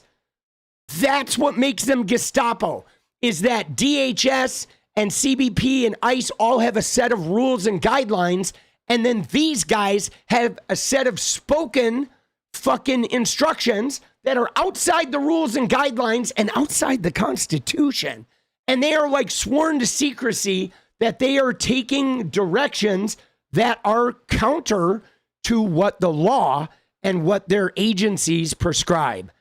And that's where they're Gestapo. And in particular, they, in their mind, if you are up there filming them and photographing them, you're a terrorist. You are a perp. The minute you show up with a camera and hold them accountable, you're a perp. You are now a suspect. To them, you are breaking the law. This is impeding. This, like requiring them to be transparent, is breaking the law according to them, but it's not. And so this little interaction right here is unnerving, because when you think about J.D. Vance and you think about Peter Thiel and you think about Curtis Yarvin and you think about AI facial recognition and you think about this clip we're about to watch and you think about an accelerationist version of this where they take your facial thing and then they just track you everywhere and dig up a profile on you and individually choose to ruin you, whether it's an IRS audit or like making the power go out in your house or fucking targeting you in some other way, releasing a bio weapon into your fucking water supply or whatever they do to snuff you out or like seek out chaos. This clip right here is like, feels like the start of that shit. And I don't want to go full conspiracy theory, but like there are many ways to psychologically go after people, but let's watch this one. This one, I saw this and this was pretty alarming, guys. It really was. It's not illegal to record. Exactly. Yeah. That's what we're doing. Yeah, why are you taking my information down? Because we have a nice little database. Oh, good. And now you're considered a domestic terrorist. So We're videotaping you? Are you crazy? Dude, you see that? Yeah, they're filming her license plate. They're filming her. And she's like, what are you doing? I'm allowed to film you. And he's like, oh, we're taking your information down for a nice little database. He says database. Who pronounces it? Dude, the fact that he even says database is like, this guy is suspect. Who pronounces it? Who says it's database, right? Nobody says database, right? I mean, you know, do any of you out there say database? No, you say data, database, a database. We've got data. I'm collecting data on you. Like, what a freak. Dude, you know what I'm saying? I mean, that in and of itself makes this guy questionable. Like, he's pronouncing it data. Like, bro, what are we talking about, dude? Database. But saying that we have a nice little database, right? We have a nice little database and you are now considered a domestic terrorist. Okay. Now she's laughing as I would laugh and ridicule this, but like the fact that this is what they want, guys. Okay. This is what they want. I worry for kids getting desensitized by the visual killings. At 14, the only traumatizing video you remember is Faces of Death. Mama Brooke, that's true. And Mama Brooke, can I say, just to on your subject right there, is that's a very strong worry. And let me just tell you, right as I was making my switch to politics, when Elon Musk first took over Twitter, that was one of the things he did specifically. And gamers were complaining about this, even big ones like Cypher PK and Tim the Tapman and shit, Ninja, because he was pumping violence into gamer kids' timelines. Okay, fights and shootings and amputations and like any type of like car wrecks.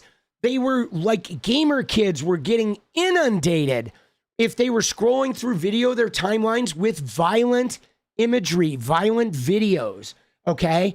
And guys, that is one of the techniques to red pill, okay, is to bombard people with violent videos, okay? That shit, and I think we've seen it on the left, where I think people have gotten really messed up. The people I've known who have watched a lot of like the Gaza stuff, right? Where you really have to look out at how much of that shit you watch. If you watch too many children getting maimed and shit, that is not good for your psyche. It makes people like, it like rage instigates them and in a really profound way, okay? That you got to be real careful with that shit, with how much you consume. You don't want to look away. You want to like notice it, but you can't. Like if your timeline is filled with that shit, it's going to fuck your head up. Unless you're doing some heavy duty like EMDR and or tapping or some type of, you know, energy extraction to get that shit out. But yeah, man, this shit though is, I'm a little unnerved by this, guys. Okay. And I'm not unnerved because I believe this woman is marked as a domestic terrorist. And I'm not unnerved that if they capture my face right now, I'm going to be marked and fucking whatever. I am not unnerved and worried about it.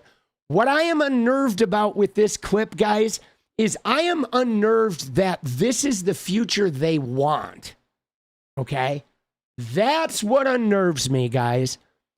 This is the future they want, which is the minute you show up and try to hold them accountable or even share their space, they get to tag you as a domestic terrorist, and then they have like carte blanche to beat you, shoot you, jail you, ship you to CCOT, to what have you, right? You know what I'm saying?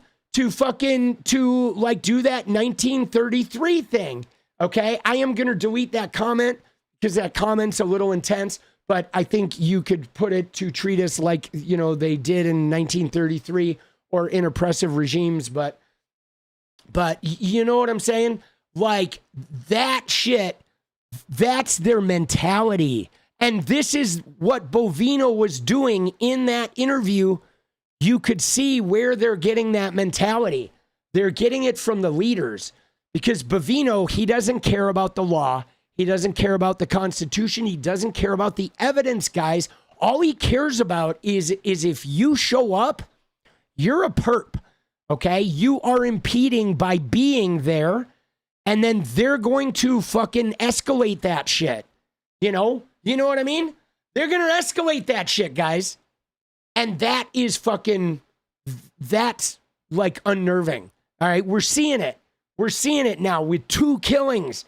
And this one was more brazen than the last one. Okay, the next one's going to be an unarmed person where they literally just walk up and execute and then plant a gun or whatever. I mean, everybody already thought this gun was planted because they've told so many lies.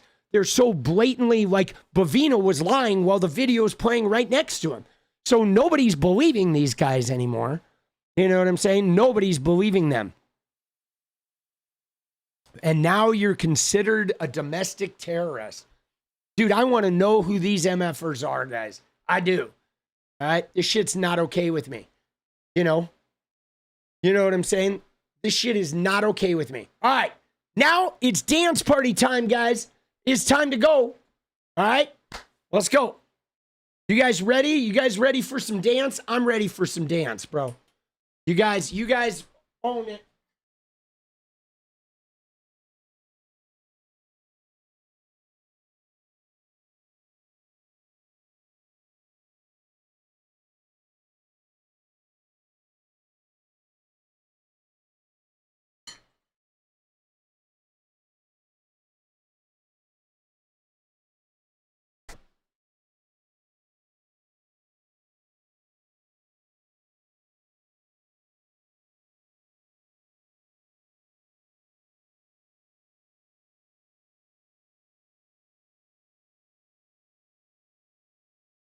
Let's go.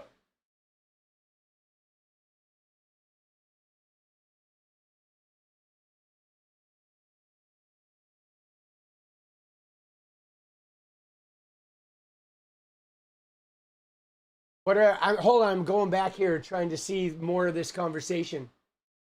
I want to see what Little Brown Bird said. It's more hypersensitized rather than desensitized. Yeah, so, I mean, you know what's really interesting is I think it's weird. I think there's like a little of both, right? Like on the one hand, you know, you get desensitized, you see a bunch of violent imagery, and then you get used to it. And it gets normalized. So when you see violence, you don't think it's out of the ordinary. It becomes like a regular part of your world. So you become more tolerant of violence in your immediate space, okay? At that point, it can get so bad to where somebody might push you and you stay friends with them after they push you against the wall because that type of violence just seems normal, seems like what everybody does. But then, though, the hypersensitivity, though, is too where it starts, like, activating your psyche. It turns you rageful. It can like alter your mood. It can make you despondent or depressed or become something you desire, right? You may get fueled by it. Like you may stop emotionally regulating and then watching violent imagery might feel good, feel like a release. And well, simultaneously, it's actually fucking your head up. I mean, it can have so many profound effects on us where, and I think that's the thing that scares me sometimes, guys, is sometimes I'm like so mad at what's going on. I'm so upset at like what's happening with the world, politics, and my feelings of powerlessness that sometimes I'll see a video and I'll see somebody getting like, you know, like wrecked in the video and it feels good. And I'm like, whoa, dude.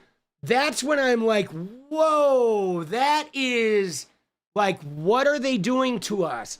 Where it feels like an expression of that powerless rage by watching something harmful happen to someone else.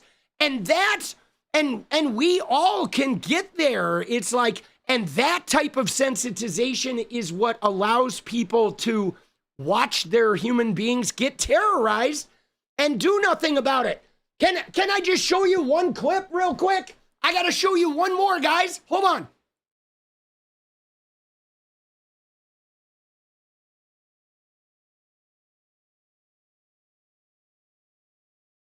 Before we dance, you ready? There's one other clip that's a part of this, guys. It was 𝗙ecie 𝗶𝗹𝗪. You ready? Isabella Maria 𝗙ecie. This woman. All right? Come on. We're going to put on the hat for continuity since we're in the video. But so she is a right-wing content creator. She is one of the like 𝗙PUSA people, okay? She calls herself a political strategist, but she is in that 𝗙PUSA circle. Dude, she is really fucking annoying, right? She's a Christian. Look at that, John 15:18, whatever, Christian, right? But look at this video, boss. Look at this video. It says, oh my God, you voted for old white women to be aggressively shoved to the ground? Yes, I did. And she rage baits with this shit. But look at this video, guys. Watch this video, okay? Oh. Get up, get up, get up, get up. Dude, in the street, like, dude, that's not okay. Okay? That is an ICE agent, a masked ICE agent throwing a woman down in the fucking street, bro. That's not okay. Okay? You know what I mean? And like the callousness, the coldness, the vitriol, like this, she could hit her head. She could die like this, right? You know what I mean? And guys, we're seeing this every day. Women, this is how it started with Alex, right? Right? 𝗟𝗡𝗞 picked a woman up like this and he got gang tackled because of it. But like, look at this shit. You voted for old white women to be aggressively shoved to the ground. Yes, I did. They're relishing in this, guys. This is that thing I told you about that scares me when I'm just emotionally dysregulated, okay? You know what I'm saying? And I like watch a video and it's like, whoa, it almost feels comforting to see somebody get hurt. That's not good. But they're there. That's their normal. This is where they're at, guys. And look at this. John 15:18. This is their like, they're the Christians. These are the Jesus people celebrating this. But let's see what John 15:18 is, okay? It is, if the world hates you, keep in mind that it hated me first. So, you know what this is, though? Right? Is that fucking, like, look at this, though. It says the hatred they experience from the world is a result of their association with him. So, guys, think about how they have toxified this statement, okay? Because basically what it has made them is be hated by everyone but your fellow cult members, and then that means you're actually being like Jesus. So they have turned this into their awfulness, and our hatred of them means they're doing it right. Right? So like this, they celebrate this and we're like, whoa, what the fuck is wrong with you? And they're like, yeah, we're doing it right because they hated Jesus. But like, guys, we didn't hate Jesus. Okay? Nobody now, like the Democratic Christians don't hate Jesus. Okay? Jesus was hated by the wealthy, by the fucking powerful. Jesus was trying to usurp the power, okay? You know what I'm saying? Jesus was trying to, like, they felt Jesus was undermining their power, and so they killed him, right? The same way that the ICE agents thought 𝗟𝗡𝗞 was undermining their power, so they executed him. Like, they're on the wrong side. They've taken Jesus's word and they've corrupted it, okay? What Jesus meant, here's what Jesus meant, guys. Jesus meant Donald Trump hates you because he hated me first, okay? That's what Jesus meant. If Donald Trump hates you, it's because you're doing it right. Because Donald Trump, the powerful guy that wants to execute everybody who is thin-skinned and arrogant and believes in nothing, the guy who never believed in Jesus, the guy who would literally murder Jesus if he tried to usurp his power, Donald Trump hates you because he hates Jesus first. But if Donald Trump likes you, you're on the wrong fucking side of that Jesus shit, guys. Okay, you ready? When this guy, if this guy likes you, you are like, they flipped it, guys. They have taken the anti-Jesus and made him Jesus. And like, bro, like, wow, that's insane, dude. Mind-blowing. All right, dude, Bradshaw, save those other clips, put them in Discord. I needed to get this one. I'm going to go make videos. Now we're going to dance for real, but I did need that one for tonight. But dude, isn't that messed up? Like, and that harkens to what she said Okay, it harkens to. I'm so glad you brought that up, Mama Brooke, saying she worries about kids being desensitized by this violent stuff. That's really, I think, one of the reasons why we have Isabella. Okay, she's gone now. One of the reasons why these young Christians have fallen prey to that, I think, is because of the bombardment of this shit on smartphones and shit. They're the first wave of it, where some of them now enjoy it if they believe it's like, you know, I don't think Jesus seeing an agent of the state throw a woman who's protesting to be nice to immigrants, I don't think Jesus would support the guy with the mask, guys.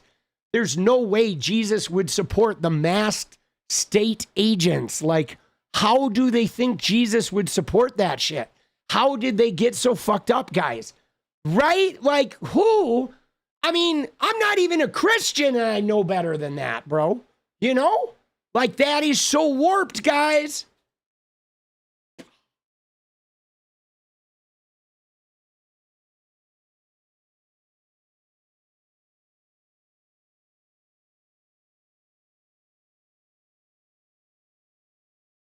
Dude.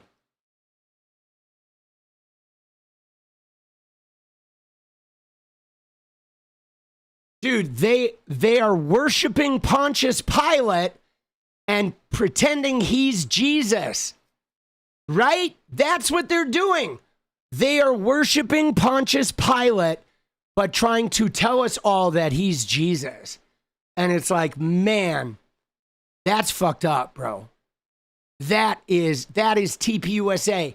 That is Trumpian Christianity, MAGA Christianity. Bro, we're in for a world of hurt. Oh, you ready to dance, baby? Who's ready to dance? Let's go. Dude, we're going to dance this shit off, boss. Oh.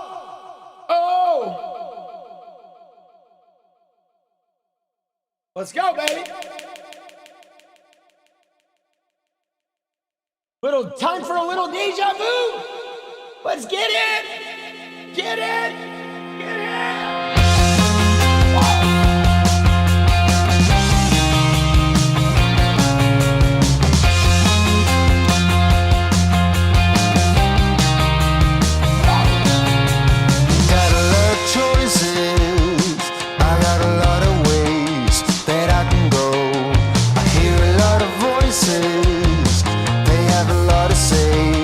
But I've known, been here before.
Let's go! Oh yeah, baby!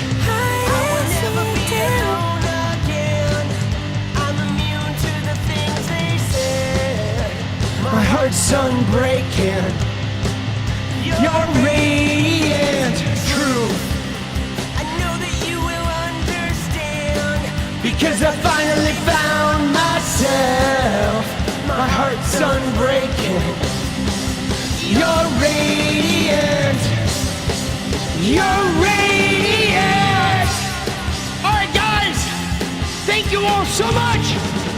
All right, take care of yourselves. I will see you tomorrow. I'm gonna go make some videos. I'm gonna go have some food. I'm gonna go try to make sense of this crazy world. Dude, I was having a rough day today. I felt really overwhelmed and like I was not okay. But I feel better now, having spent a couple hours with you guys. And I love you a lot. I'll see you tomorrow. I can't pretend. No, no, no, no. I hope this never ends. It's about you. I will never be alone again. I'm immune to the things they said. My heart's unbreaking. You're radiant truth. I know that you will understand, because I finally found myself. My heart's unbreaking. You're radiant. You're radiant. Remember, guys, why we do this? Because there's one thing that's really, really fucking important. I will see you tomorrow. Good night. That one thing that's very important. It's called freedom.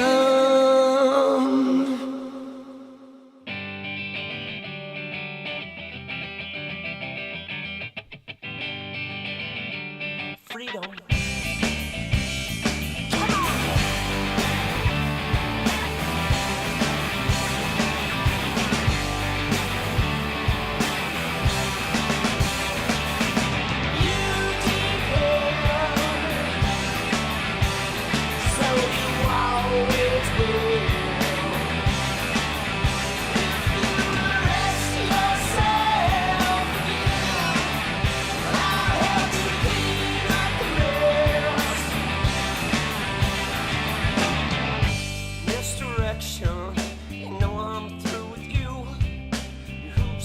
Obsessions, always jumping through.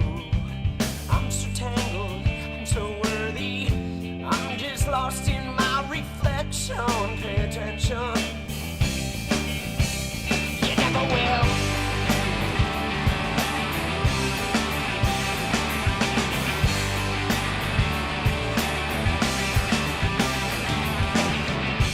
I will overanalyze and fall victim.